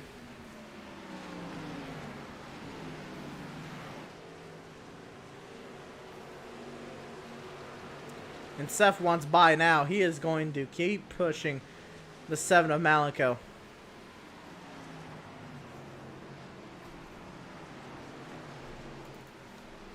Here comes service on Holt.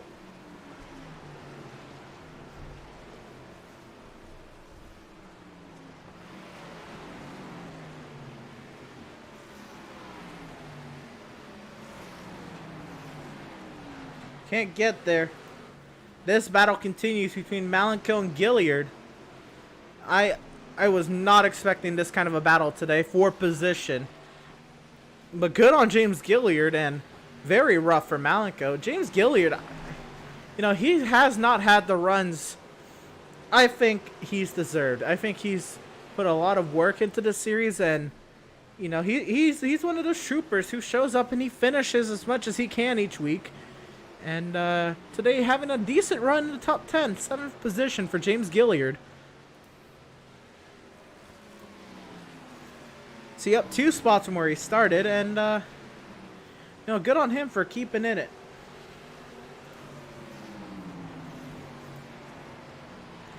Now here's a battle Max Service is sometime gonna get around Greg Holt. I don't know when.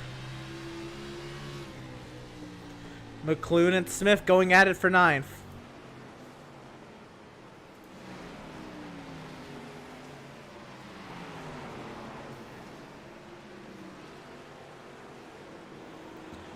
And oh, Seth Berger has crashed off of turn 2.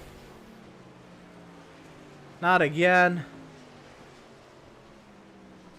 This time looks bad. We'll get a replay. Oh, was it Joseph Causey again? Causey loose on the inside. Oh no. Oh no. Oh my goodness. Joseph Causey is not making any friends, and the caution's gonna come out for this. Oh man. I mean, that one's very clear that Causey came from the bottom of the track. He was a little loose. Let's see what happened. Trying to get around Seth, and then slid on corner entry. Slides back up, and once again all the way up to the 3rd lane and just hits him.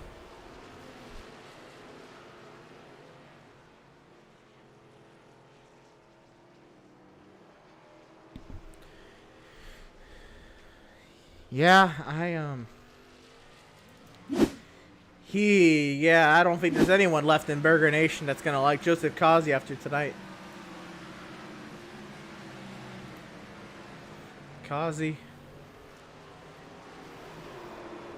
Yeah. I don't think that was intentional by any means, but yeah, especially because it wasn't for position, but wow.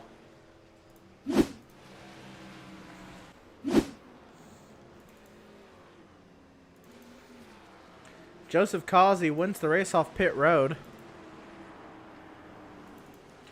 over Greg Holt.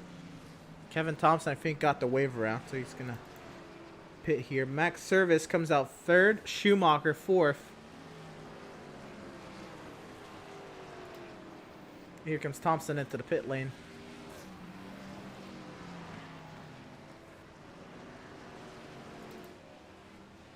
Andrew Pratt, Malenko.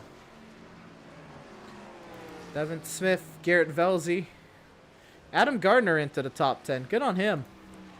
Jeremiah Stutzman, Josh McClune. Gilliard did not have a good ride. Oh, he's going to get trapped by the pace car here.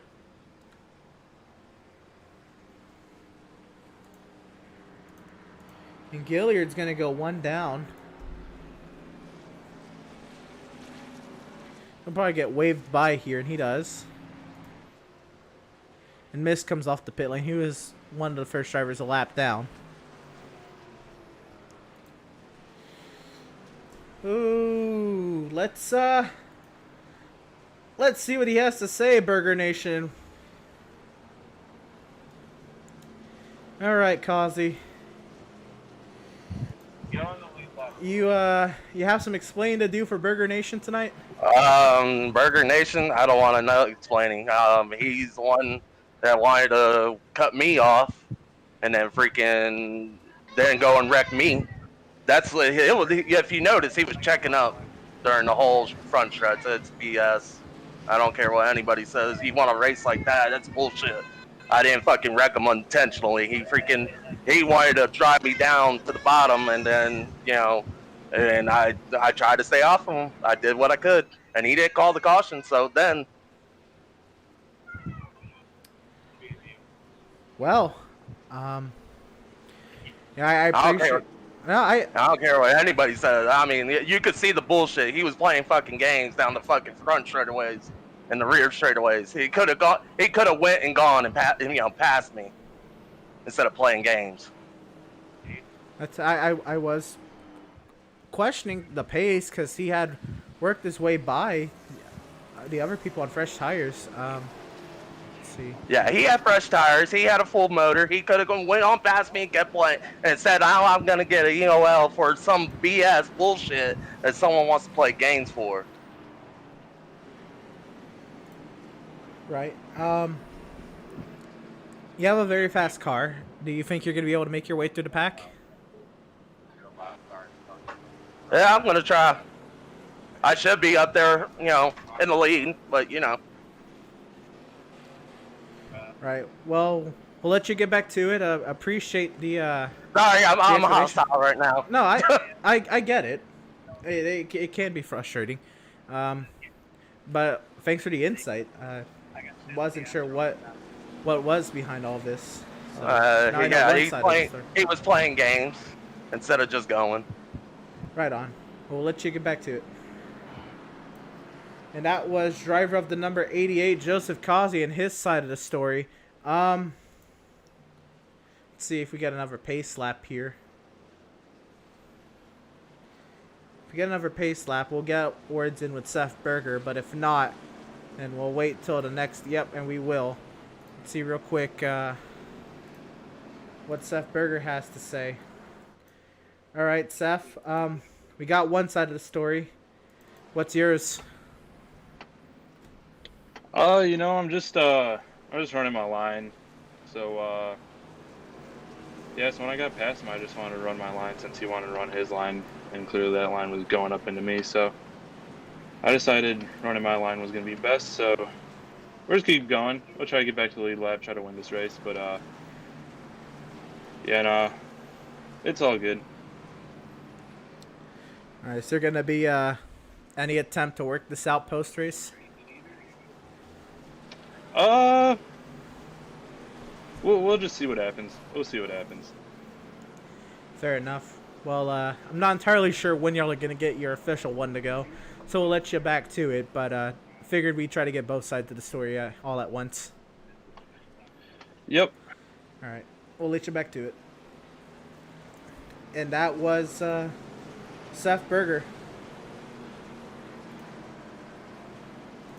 I think, interviewing people from it, when they're in feuds, I didn't know that Kazi was in the feud, to be fair. I didn't know that Kazi was mad. I figured it was unintentional. Yeah, I don't know what the caution process is right now. I don't know who's all getting wave runs at the moment. What I do know is there is something going on between the 88 and the 77. I didn't think it was intentional. I honestly didn't. And Kazi let us know what his thoughts were on the entire situation, and then we got Seth's thoughts. This is going to be interesting going forward. We'll see what works out here. Now, there's more than 2 people in this race. Let's talk about what we have on our plate here. And Greg Holt, he elects the outside lane, and he's been very good on the short run, but he immediately lost pace as the run went on and on. His lead evaporated. Max Service has slowly become better and better throughout the race today, and I'm wondering if Max Service might have anything for Greg Holt if we have a long run. I also want to shout out Andrew Pratt up here. Very nice job for him, and Adrian Schumacher's been up here most of the day. Devin Smith up here as well. This is going to be a fun restart. But as the iRacing.com Ford Mustang pace car finds the safety of the pit lane, Greg Holt, Max Service, restart zone. Green flag. Greg Holt leads us back to green. Thanks, Eric. Glad to see you in the comments. Max Service trying to find his way up to Greg Holt down the back. A little bit of blinking on back. And how about Andrew Pratt? Doing a nice job being introduced up to the front. I'm not sure if this is a good pit stop or some strategy that got him up here, but he's been up in the mix all day. So I'd have to say this is just pure. He had a great pit stop. And Greg Holt is not losing sight of Max Service in his mirror. Service picking up right where he left off, on piling on the pressure on the car in front. And this is going to be something we see, and Matthew Setzer has crashed. Looks like he'll continue on. Get a quick replay. It looks like it was pretty quick. What happened to Matthew Setzer? He might have went round off of turn 2, possibly. Let's see. That's exactly what happened. He went round, caught the inside wall. Oof. It's be some damage, but he'll get back going pretty quickly. Back up front, Greg Holt still under pressure from Service. Service driving through the center of the corner, but Holt trying to get the exit.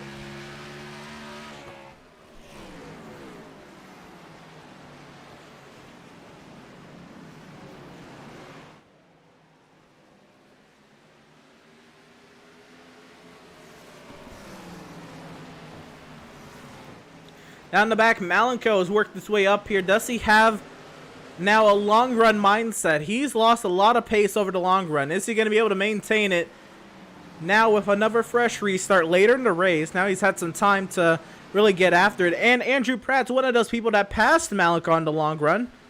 And now Pratt is ahead of Malenko. So we'll see if Malenko is able to stick with it. There's a battle for 10th right here with Causey and Gilliard. Seth Berger a lap down, trying to work his way up in this battle as well. Gilliard still around the outside.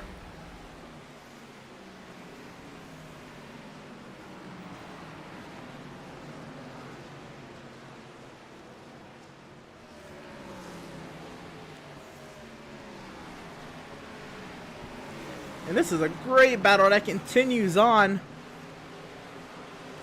McLoone here as well, and Berger a bump to the 88. This can get dicey here, and with some lead lap cars into the mix, this could get really interesting. Up front, Service on Holt, but they're not side by side.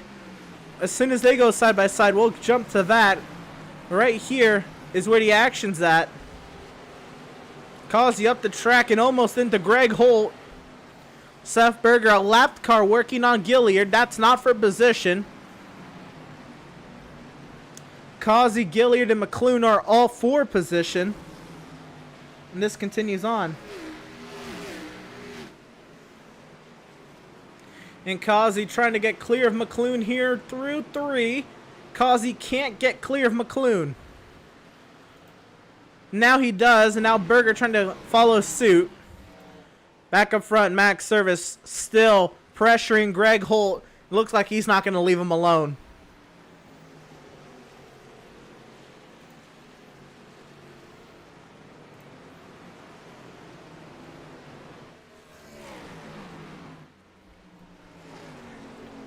We're coming around to 76 laps remaining in this race, and this race has gone by pretty quick. We've had 2 yellows, one on lap 40 and one around lap 130.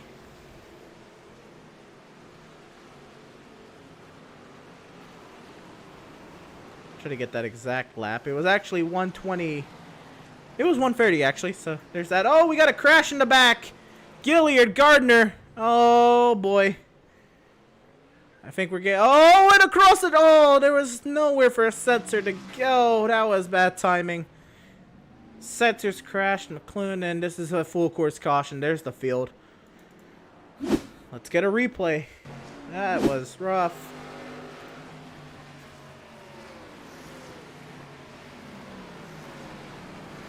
See, Gilliard sent it into... Oh, Garrett Velzy spun Causey.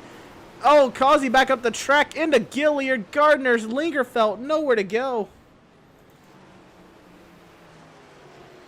Let's see what happened with Berger and Velzy. The 3rd time somebody's gone into Seth Berger that we know of today.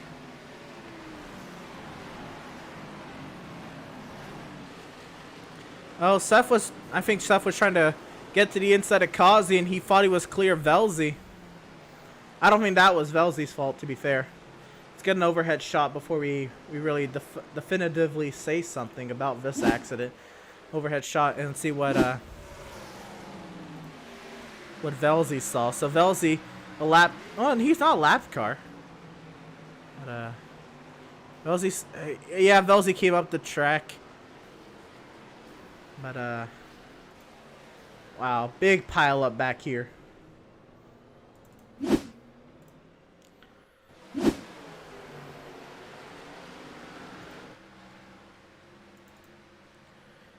There you go, yeah. Garrett was blinking and then slid up the track, clipped Seth. And then Netcoat pushed him back up the track into Gilliard Gardner. Man, oh man. Lingerfelt, nowhere to go. Lingerfelt waiting for Gilliard to move out the way. And Setzer, nowhere to go.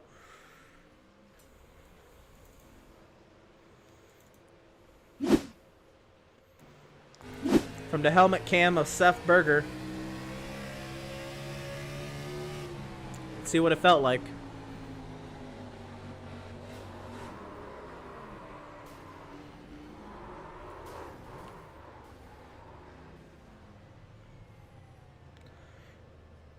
Wow.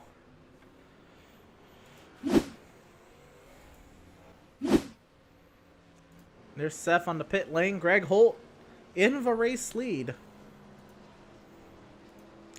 Oh, I forgot to do this. But let's see how driver number 81 is doing. Max Service, and yeah, it looks like it's been pretty fun for you today. It's been alright. I mean, the car is not clean by any means, but it's been okay, as much as I hate this racetrack. First, I wanna hear what you saw with Causey and Berger. I mean, Causey was running him pretty tight. I mean, you can't pass here to begin with, so I mean, that's kind of expected. He just kind of washed up the track a little bit into Seth. I don't know if Seth came down or he came up. I don't know. It was probably just a meet in the middle. But I have no idea. That's not my call to make. I wasn't really paying attention. I just want to know what you saw. Yeah. So with that being said, you just already said how hard it is to pass here.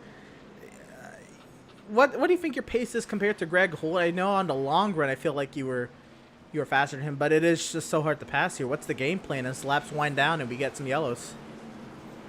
I think I can go get him on a short run, but long run's definitely going to be the case. But like the run before, when Causey and Seth brought out the caution, I was there, but I just couldn't get the car to turn. It just doesn't really turn as the run goes on. I was really wearing at the right front that run way more than I'd like to, so we'll probably try and save it a little bit. I mean, we only have, I think, 2 sets of tires left right now, so gotta save some tires. But I mean, we'll see if I can get a run off a corner. It's definitely gonna have to be tight going into a corner to be able to make the move, because you really cannot make that move.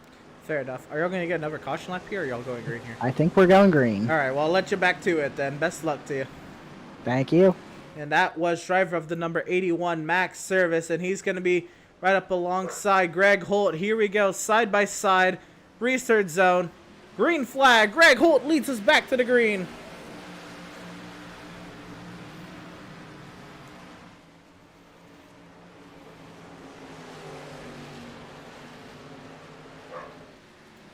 Nakiro, Stutzman into the wall.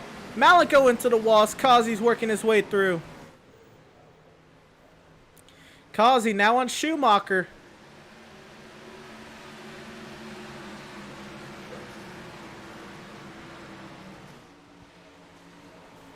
Oh, and body Schumacher.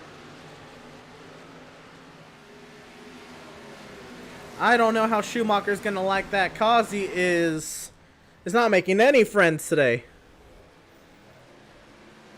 This is...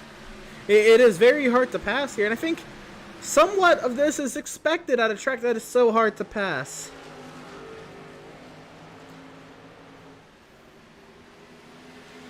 I saw Eric said, oh man, I'm assuming you're talking about that most recent yellow and what had happened. I did not see when that was related to what was going on the stream. But we continue on. Service trying to find a way around Greg Holt.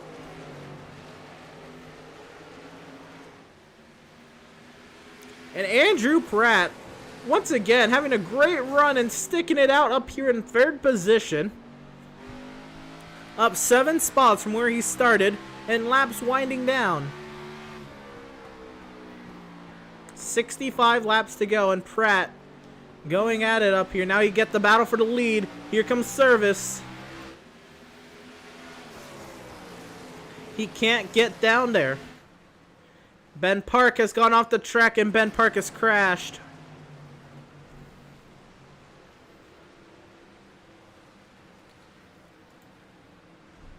We'll get a replay of it, but this is self-explanatory. Loose off of 2. Goes around, tries to keep it out the wall. Bam. Not too much to it. Back up front. I know Thompson and Devin Smith went at it. Right now Smith got the best of that battle. Velzy clears Miz for 12. That went on a little bit.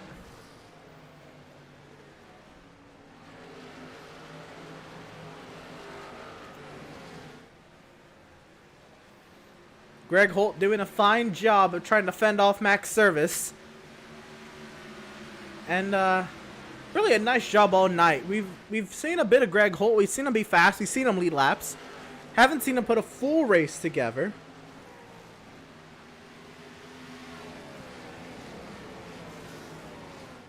And Greg Holt trying to finish, I think, where he deserves. We'll see what he ends up with. I guess at any point where you finish that's in some regard what you deserve. But we'll see if he can put together a run that is representative of the speed he's had so far today. Service catches the wall coming into 3, but we continue. Pratt trying to work over Service as he's under heavy pressure from Kazi. And now Malenko trying to tail this battle as well. Here comes Kazi to the inside.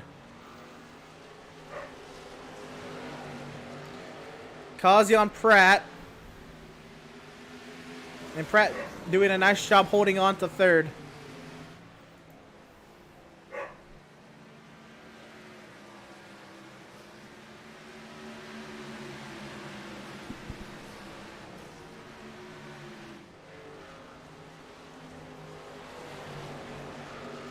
It's right on board with Joseph Kazi to see how he's going to try to get around the 75.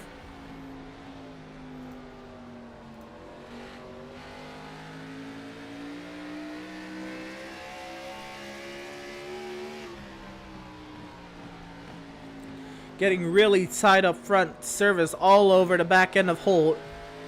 You can see that. 2 cars ahead.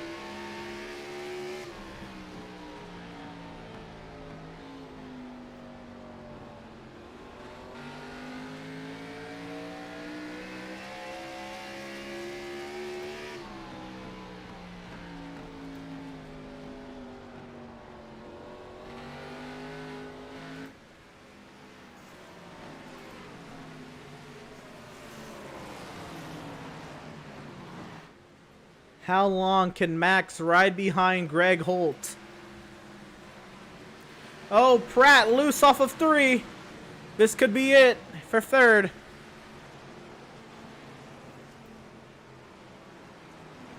And Causey will power around the outside and get clear of Andrew Pratt. Service trying to send it around the outside. Can he get the crossover out of 4? That's what he's trying to do. He can't get there, a little loose, but he's still there. They're catching up to the lap car, Seth Berger. And what kind of an impact will Seth play into this battle?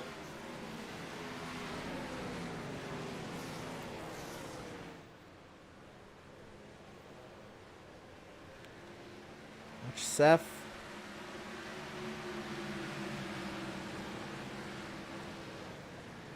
And Causey go at it. Oh, Pratt into the wall behind.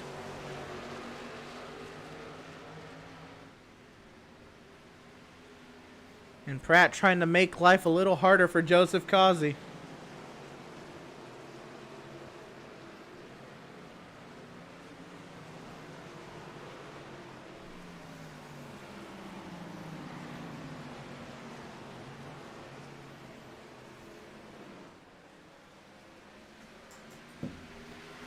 And Causey's still behind Seth Berger, having a hard time getting around a lap car.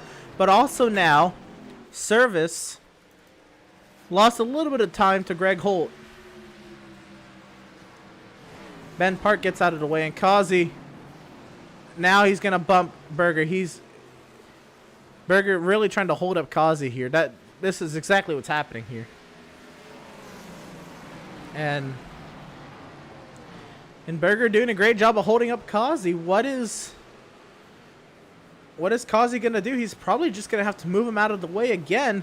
I know Berger Nation doesn't want me to say that, but he is holding up Joseph Causey once again. He let the front 2 by. So, I mean, I get it, you know. Frustrated from what happened earlier. Well, at some point, this is just dragging it on. Garrett Velzy has had an off track. And Seth Berger up the track, trying to power around the outside and keep in front of Causey, or keep with Causey. This is not for position.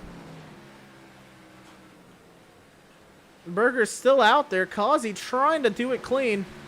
Berger gets the wall.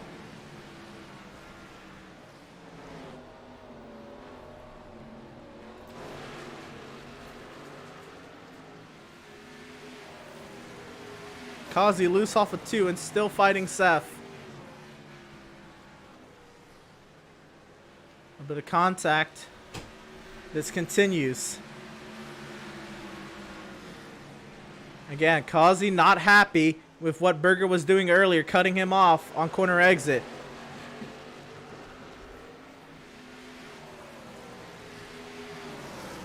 And Berger gets cleared back by Causey. And now Pratt has something to say for Causey.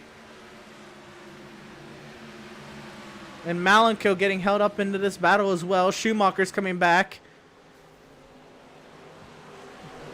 If something happens here, this can affect a lot of the front runners.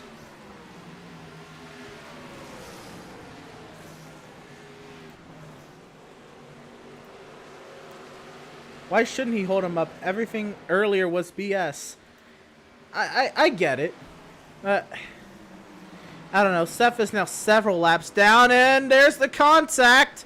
And it is, oh no, it is going to get Andrew Pratt. And into the wall goes Seth Berger.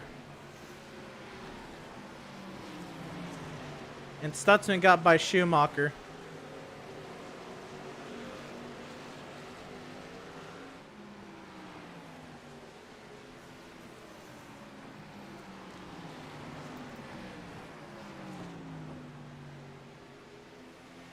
Looks like the leaders continuing on. So we'll get a replay of what happened, but I think it's pretty self-explanatory what happened here. We'll get an overhead shot though and see exactly how it went down. And same song, third verse. Andrew Pratt got the worst end of that. You really feel for Andrew Pratt, just an innocent bystander, and all it is. He just wanted around it, and there's nothing Pratt could have done.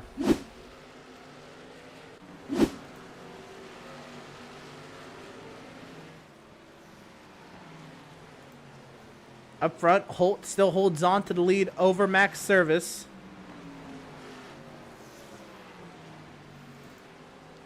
Velzy and Miz going at it for last car in the lead lap. And Velzy around the outside clears Miz. Miz is struggling, but he's hanging in there. He's on the lead lap, and that's important. You're still able to gain some points if you stay on the lead lap and something happens.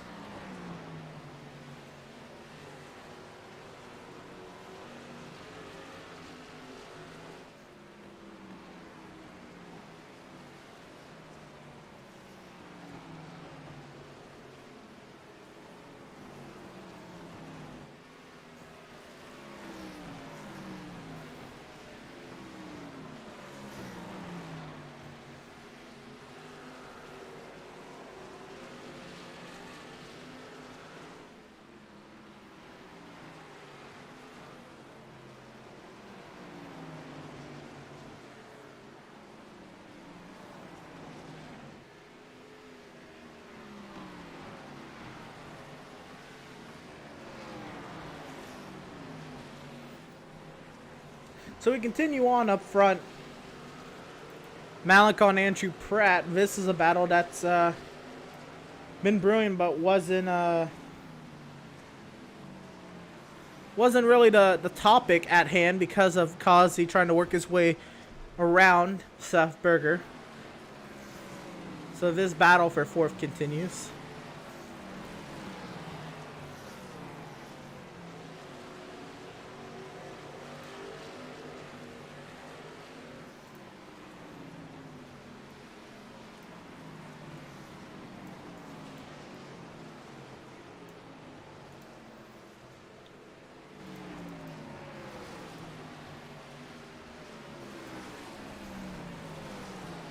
And Kazi did say how hard it was to pass, and he is right. This is a single groove racetrack.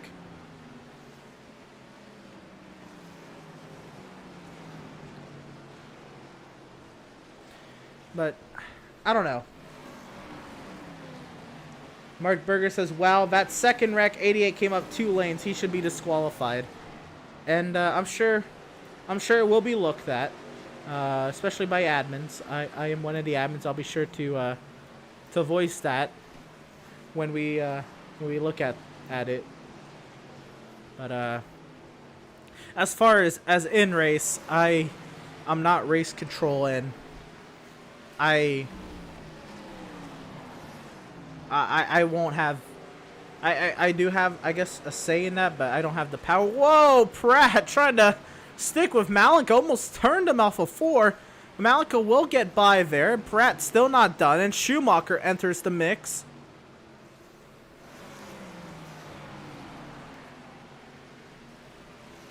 But we'll leave the in-race actions to race control, and it will definitely be discussed post-race.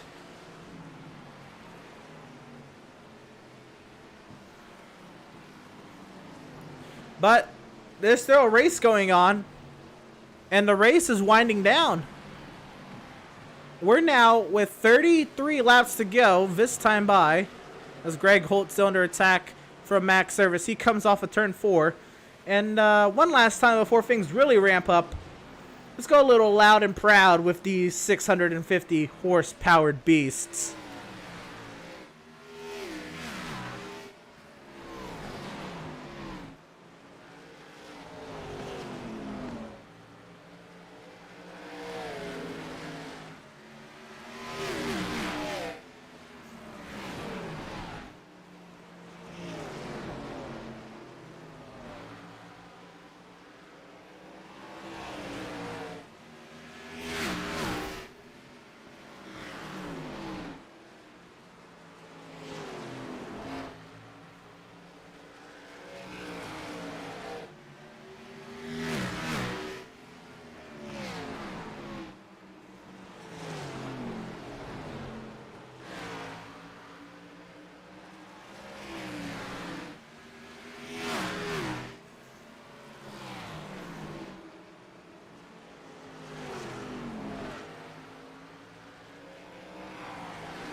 Back to the action here at the Lucas Oil Raceway, and Greg Holt still holds the race lead now over 0.7 of a second over Max Service. That gap has grown from what it was earlier. Let's take a look and see what the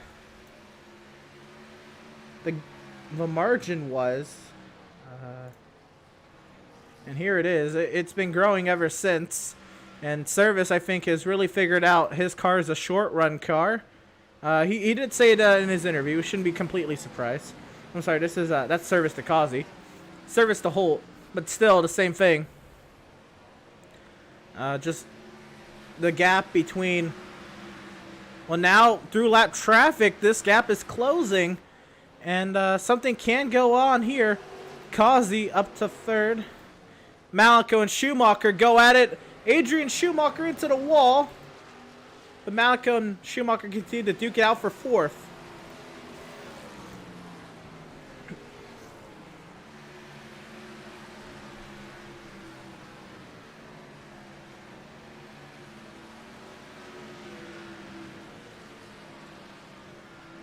We'll see if Schumacher has anything for Malico. Let's ride on board with the helmet cam, shall we?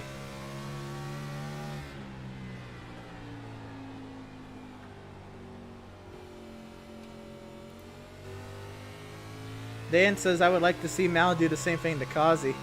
That would be interesting, huh? Up front, the gap is shrinking once again. It was growing 0.4 of a second and shrinking between Holt and Service. Here's Schumacher trying to find something around Malico. Malico almost into the wall. Schumacher almost follows him, though.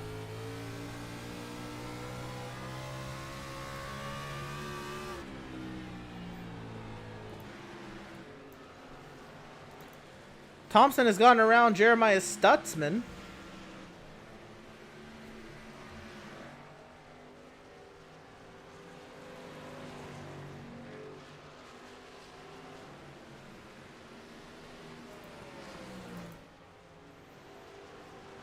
And now Greg Holt has grown his lead once again.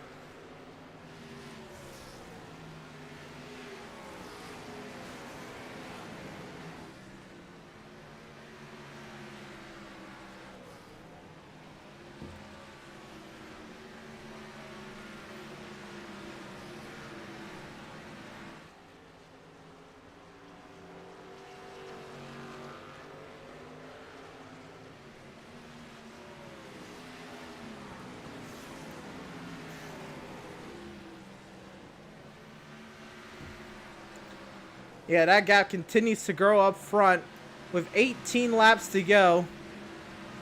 Holt working through lap traffic. I'm not sure there's too much Max Service can do in this regard.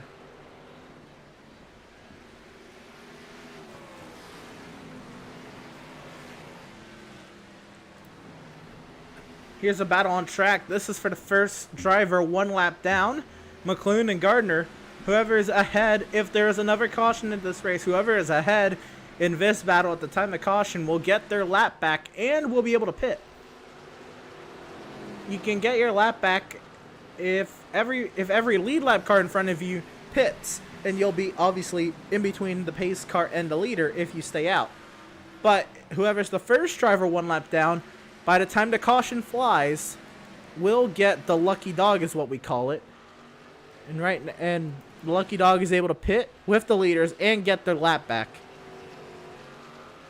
Right now, that is Josh McLoone in the 10th position.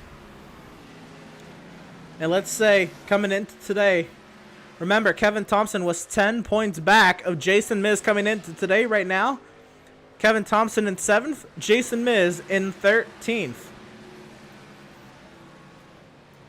Jason Miz up one spot from where he started, but Kevin Thompson up 4.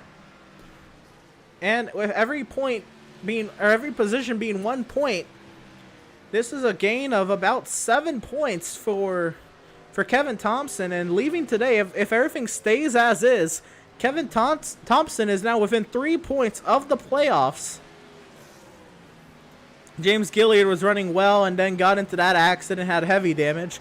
He is now out of the race and scored in the 19th position. Seth Berger has also stopped running, and he is down in the 18th position. Greg Holt, what a day it's been for him. Is today the day Greg Holt puts a race together to the full extent and comes away with a position that is representative of the speed he's had today. 12 laps to go. Here's a battle. Velzy, Gardner, this is for the second spot of the 1 lap down cars. This is also going on in front of Malenko and Schumacher, and double wide lap cars here. Oh, contacting! Gardner hits Velzy, and both Malenko and Schumacher shoot by to the inside. Oh, and Velzy gets spun again. And trying to get out the way, Kevin Thompson darts him.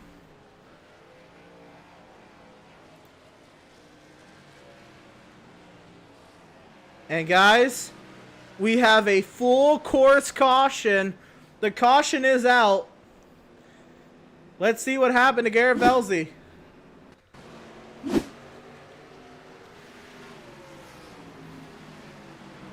So Gardner clipped them there. Schumacher, Malenko do a great job avoiding him. And it comes down the track. Oh, hits Solms and Pratt. What was he doing coming down the track? That was not the preferred move. The caution comes out, and McClune is the first car 1 lap down.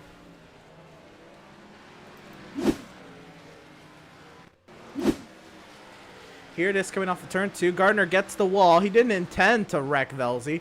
Just caught the wall. Schumacher, Malenko shoot to the inside. They both make it through. And then he comes off the wall. He comes down the track. Right. He gets on the gas and he loses control, but right in front of Pratt and Doug Solms. And there wasn't much either could do. That's right. Helmet cam, Garrett Velzy.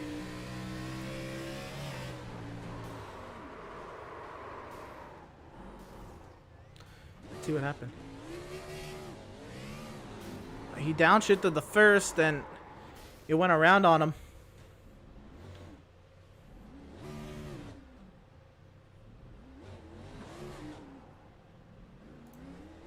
Well, pit stop's underway.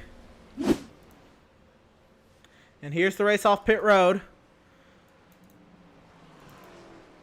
Greg Holt leads the race off pit road over Max Service. Joseph Kazi, Adrian Schumacher, Malenko, Andrew Pratt, Kevin Thompson, Jeremiah Stutzman, Devin Smith.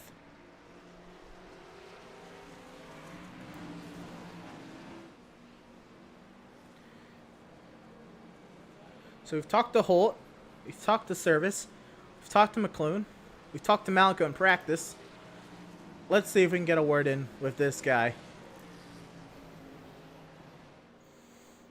Actually, I don't think we can. I don't see Andrew Pratt in the Discord.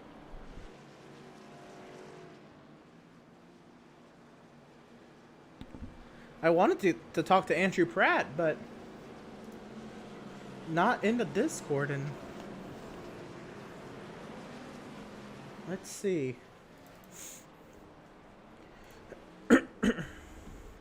I have something. Hey Max, Boof again. Yep. So the interview last time got cut a little short. I meant to add something to that interview because it's a very special day today, right? It might be. It might be. And right now you're second, and I can't promise you any type of result for this race. But the present I can give you right now is wishing you a very happy birthday on the stream. Happy birthday, Max. Thank you, Emerson. How old you turning, man? 18. 18. The big 1-8. Woohoo. Yeah. Inverse of your car number. I know. I didn't even notice that. All right. Yeah, I just wanted to wish you a happy birthday on stream. I won't sing for your Oh, I'll say happy birthday to you, and that's it. Oh, how nice. It might be a singing jinx. If I wreck here, I'm blaming you. Ah, there it is. The terrible singing. I feel like I've been jinxed a couple times this year, so I'm blaming you if anything happens. Okay. By all means. Fair I mean, I enough. got Malenko behind me, so something's bound to happen.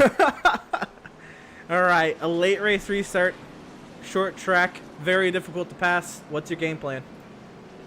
Try to do something. I don't know. I tore up the tires in the last run. I think I could have done something, but it just wasn't going well, and I couldn't get by him on the short run. So we'll see. Maybe I'll make a mistake with some pressure, but I know I've got 2 quick cars behind me, so I don't exactly have a ton of wiggle room. Fair enough. We'll let you get back to it. Thanks. And that was driver of the number 81 Max Service. And you're right, I could have talked to Mal. He's up here, and I talked to him in practice. I have not talked to him in the race, but I did want to wish Max Service a happy birthday. As it is his, well, obviously it's his birthday today, 18 years old. But let's see what he can do from the inside of Greg Holt. The iRacing.com Ford Mustang pace car into the safety of the pit lane for possibly the final time. Let's get back to the action. Green flag in the air. Holt, service, roar to turn 1.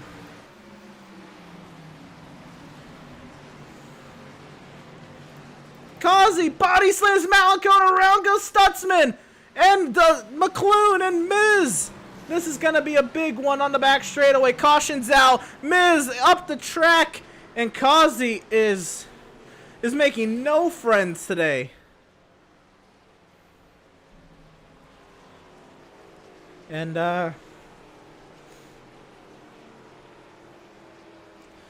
we'll see. We'll talk to Malenko of his caution.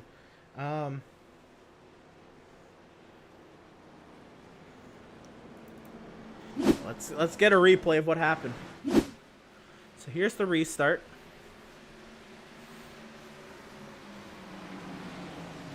And once again, McClune comes up the track, and Malenko gets the wall, and Stutzman and McClune in the grass, and Miz in the grass, up the track, up into traffic, and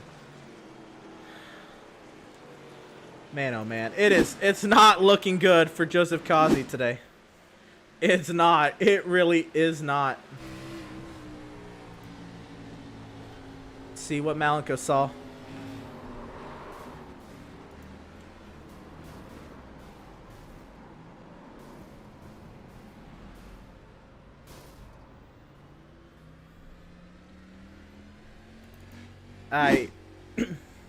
I can see frustration there.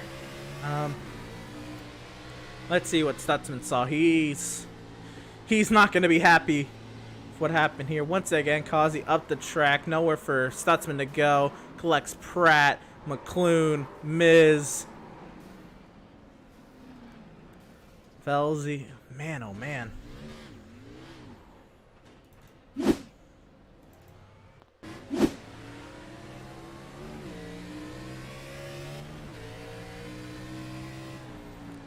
See what Miz saw in the start. There's the contact. Just nowhere for him to go. He caught the grass and then got clipped again. Man, oh man.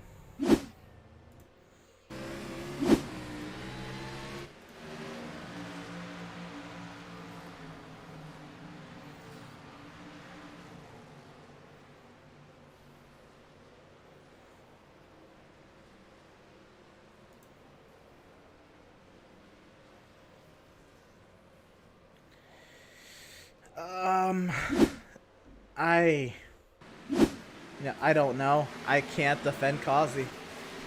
This is a lot. I know it's difficult, and it's a late race restart. This is a lot, man.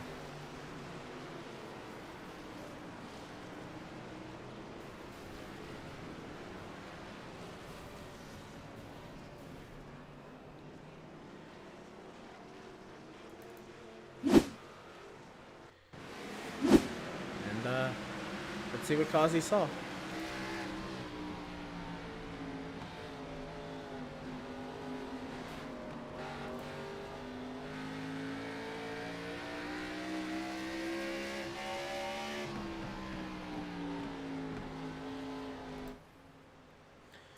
Well,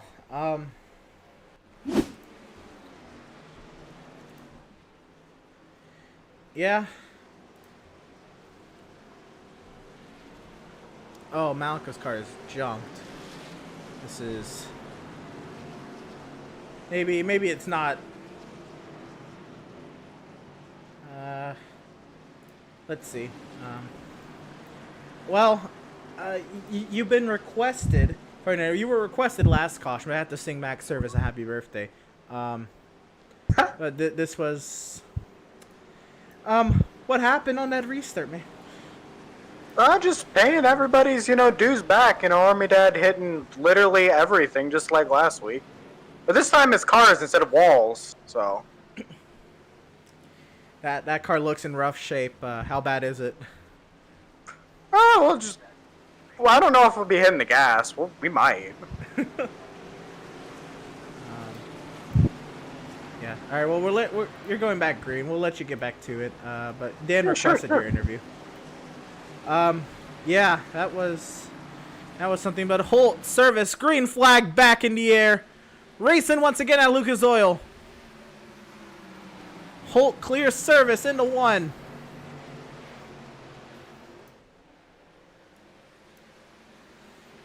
Devin Smith into 3rd. And Smith's gonna go round. And off the track. White flag is in the air. 1 lap to go. Greg Holt, Max Service. Up front, Andrew Pratt in 3rd. Kevin Thompson in 4th. One last hoorah. Loose is Andrew Pratt. Kevin Thompson trying to get onto the podium. Nothing happening up front. Side by side for 3rd. Grant Holt is going to come off of turn 4 and be a winner in the Outlaw Sim Series. Loose off of turn 4 is Pratt. Around goes Richardson in the back. But Kevin Thompson is on the podium. 3rd place for Kevin Thompson. Max Service 2nd. And a win for Greg Holt.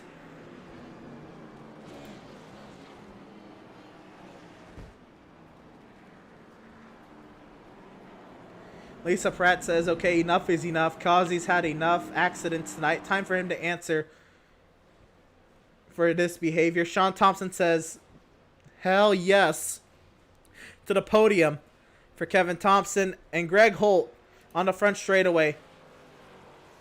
Gets to do some donuts.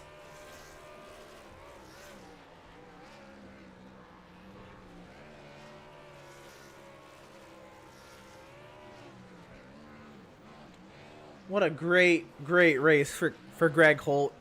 And Kevin Thompson, great job for him. Awesome job, rookie. Yes, he is. And good on him. Let's see. Well, we just talked to Max Service. Let's get a word in for a winner. Oh, we wait for Kevin Thompson to make his way into the Discord. And letting it burn all across that Lucas Oil front straightaway. Greg Holt, an Outlaws Sim Series winner. How does it feel? Feels good, buddy. Finally got it done. I was just about to say, you've had a fast car quite a few of your starts this season. Almost every start, you've been one of the fastest cars in the field, and it just hasn't worked out in your favor most times. But today, you get a whole race put together. You're up in the lead a lot. How does it feel to finally just get it all done and put it all on the table right there? One full race. Well, it felt good. It felt good to finally step back and just kind of let the race happen instead of pressing to try to get to the lead or not, you know? And then once I had it and it was me and Max kind of out there, I just knew if I kept him behind me, the tires were going to fade eventually. But yeah, I mean, it felt good. Finally got it done. So you had to battle Max virtually the entire race. What was that like, having Max down your throat or on the back of your neck, just the entire run for the most part, just hounding you, trying to find a way around you cleanly, but not really making contact with you if there was very little? Yeah, no, Max did great. It was fun. He raced me fine. You know, I was trying to not push it. I did one of the runs, the first run when I went out, and I was actually in the lead I pushed it, and it got out to a couple second lead. But then I faded about 40 laps in, and they all caught back up to me. So I was literally just trying to go fast enough to make it so that he couldn't get a run to go by. And I knew I was watching him go high and go low, and I was watching the rearview mirror more than I was the front when he was back there behind me. But it was fun. It was a lot of fun. Fair enough. That was another question. That first run, yeah, you did get out to a good lead. I think you answered it there. You were pushing. But then what's it like? Five car battle for the race lead, 4 hungry drivers right behind you, trying to find a way to pass, being very aggressive with trying to find a way to pass, and you're at the mercy of if you're getting bumped or if you're going to hold on to the lead. What's that like? Well, that's the biggest thing about being at a track where the outside line is so dominant, is that even though those last restarts, I wanted the run that you get on the outside, and getting the jump, being the leader, of course, hopefully you make it there before they do, and they're not close enough that they can door you going into the center of the corner, because, it's all gloves are off on the last 2 laps. But yeah, it's just tough. You're at everybody else's mercy. Everybody was around me, they were good. Everybody was racing clean, and try to back out when you can or give somebody room. But yeah, it was tough trying to go to the bottom, especially with cars that were like speed, just no momentum off the corner. Right. All right. So now we're finished with Lucas Oil. Next week we're at Legacy, Kentucky. If you're running with us next week, I'm not entirely sure if you're running full time or not with us. Just kind of picking and choosing your races until next season, possibly. But then we have Legacy, Kentucky, and then a bunch of short tracks to wrap up the regular season. What are you looking forward to the most, and how do you feel you're going to do? Short tracks is what I like. It's those places you got to break. I'm probably going to end up going through a learning curve here in another week or two as I'm awaiting a newer wheel. So we'll see. I'll be at all the circle tracks. I am not a huge fan of road course racing, at least on the sim. Real life, love to do it, but in the sim, I have never spent the time to go run the tracks or adjust my settings for it. So I just try to steer away from those places. Other than that, I will be here. Fair enough. Well, congratulations on your first Outlaw Sim Series win. Finally get through that hurdle, get that win, and yeah, best luck to you on your next start. Thank you. We'll see you next week. Yes, sir. And that was Greg Holt, driver of the number 3. And now, I know we have some people who are desperately waiting to hear from Kevin Thompson. And Kevin, a podium at Lucas Oil, a very, very tough short track. How does it feel? It feels great to get a top 3, first top 3 in the league, and I have momentum built on my side right now. Yeah, you sure do. A big thing coming into today was you're 10 points behind the playoff cut line coming into today, and a third place finish at a track where your competitors on the bubble really struggled does wonders for that. How do you feel now about that battle for that final playoff spot? I feel positive that it will be a battle to the last race. I've really got to work on the next race at Kentucky. I burned my tires off really fast there. So it's going to be an uphill battle at Kentucky, but I got a good feeling that I will be there at the end. All right, back to tonight. You had a really good run. You were running up in the top 10 a lot of the race. How was it? How were the battles? It's very hard to pass here, but how did you make your passes? I let everybody burn their tires off, and I slowed my pace down and saved my tires. Fair enough. So I know this is kind of an outlier of short tracks. This is a high lane short track, very flat. But after Legacy, Kentucky next week, we have a slew of more short tracks. Do you feel you can do some damage there at those tracks? That's probably my second favorite, is a short track. To like a mile and a half is my favorite. but I'm really good at short tracks, and I just like tonight. I just kept my nose clean and stayed out of trouble and saved tire. Fair enough. And then those restarts. What did you see when everybody kind of piled up in front of you on that second to last restart? How'd you make it through Oh, I just seen a hole and I gassed it. it? Fair enough. Um, you have anybody to thank for your third place run tonight? Anybody to shout out? I know Sean Thompson is here a lot in the chat, cheering you on, and is here most weeks being a great supporter of you. I don't know if you'd like to shout him out or anyone else you have to shout out. I shout out my dad, and another person I'd like to shout out is Pratt. We practice, and I learned a lot just driving behind him and slowing my stuff down and saving tires when we practice together. So I got to shout him out too. So Hey, well, congratulations on the third place finish. It was hard fought, looked like a lot of fun, but a very, very deserving third place finish for you.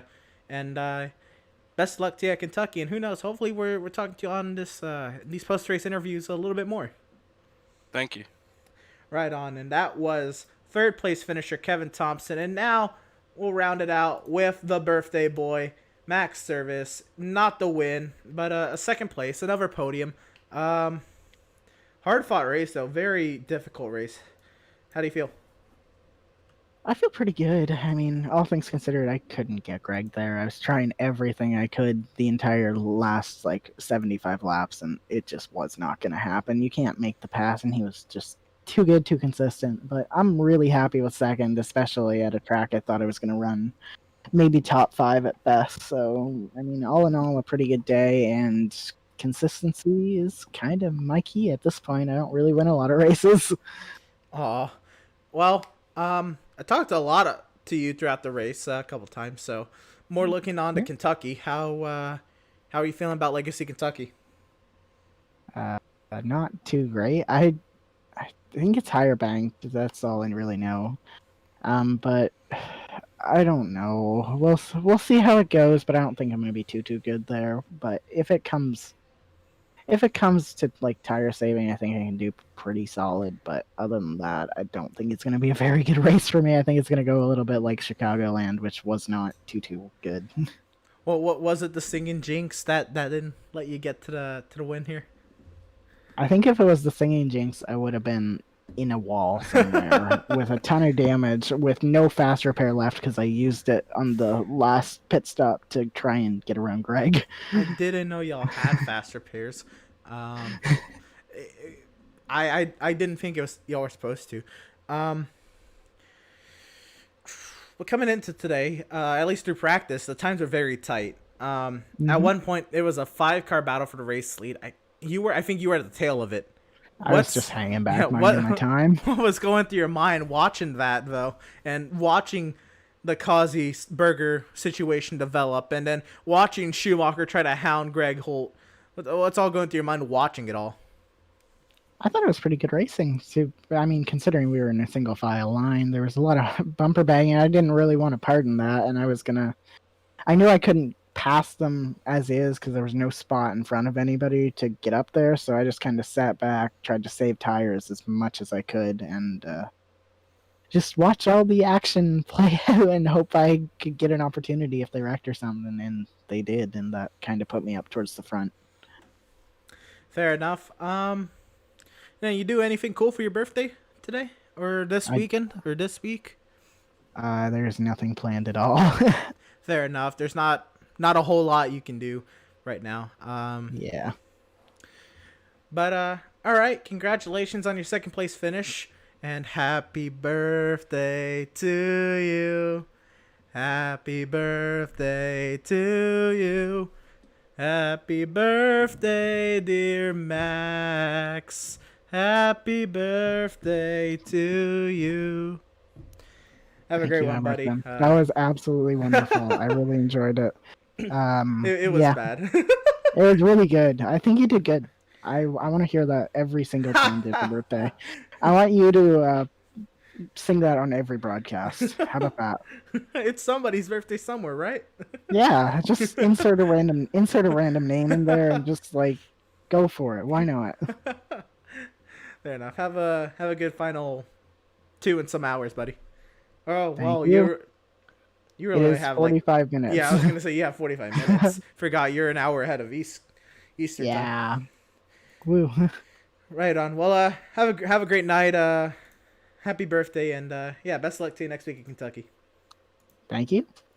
Right on. And that was Max Service and his second place run today at Lucas Oil. What a great race. Greg Holt's first Outlaw Sim Series win. Kevin Thompson's hard fought and well-deserved podium. And Max Service, the birthday boy, getting a nice podium out of it as well. Yeah, just what a race. What a race. What a race. We got some race results to look at tonight. That's for sure. Let's hit those up now. And those are practice. Now we got race results. Greg Holt top of the charts, of course, with his 4/10 of a second victory over Max Service. Kevin Thompson comes home third. Adrian Schumacher fourth. Andrew Pratt fifth. Jeremiah Stutzman comes from 6th. Joshua McLuhan 7th. Jason Miz rallies back for an 8th place finish. That's going to help him out in that playoff battle. I know Thompson gained a lot of points, but Miz held up his end of the deal to lessen the damage. Joseph Causey comes home 9th. Devin Smith 10th. Adam Gardner just missing the top 10 with an 11th place finish, and he'll be the first driver 1 lap down. Garrett Velzy 12th. Malinkos destroyed 7, comes home 13th. Kyle Lingerfeld 14th, Brandon Richardson 15th, Doug Solms finishes tonight's race 16th, 5 laps down, Ben Park 17th, 9 down, and we go now find drivers who didn't fare too well to end the race. Seth Berger finishes 62 laps down after a very rough day. James Gilliard 19th, 80 laps down. Matt Setzer 85 laps down and 20th. 21st, Farron Elam Jr. 121 laps down. 22nd, Eric Peck, 150 down, and Tyler Markle rounds out the back of the field, 163 laps down. Once again, tonight's charity that we shout out a different charity each week, and tonight's charity is the Jimmy Fund. And the Jimmy Fund solely supports the fight against cancer at Dana-Farber Cancer Institute. And since its founding in 1948, the Jimmy Fund has raised millions of dollars through thousands of community efforts to help save lives and give hope to cancer patients around the world. An official charity of the Boston Red Sox. And if you wish to donate to the Jimmy Fund, make sure you go to jimmyfund.org or through our Facebook page. We'll have posts about today's race. And there's a donation button that goes straight between you, Facebook, and the charity. And, yeah, I don't quite know what else to say. Other than congratulations to Greg Holt. Happy birthday to Max Service. Congratulations to Kevin Thompson. It was a wild one. Joseph Causey lost about 10 friends tonight. And it was a wild evening at Lucas Oil Raceway. Make sure you tune in next week, Wednesday, January 27th, 7:30 p.m. Eastern, the Outlaws Sim Series Round 22 at the Legacy version of the Kentucky Speedway. We continue to run to the playoffs. 5 races remain. This has been Emerson Arden on the call tonight. Stay safe, stay warm, have a good night. We'll see you next time.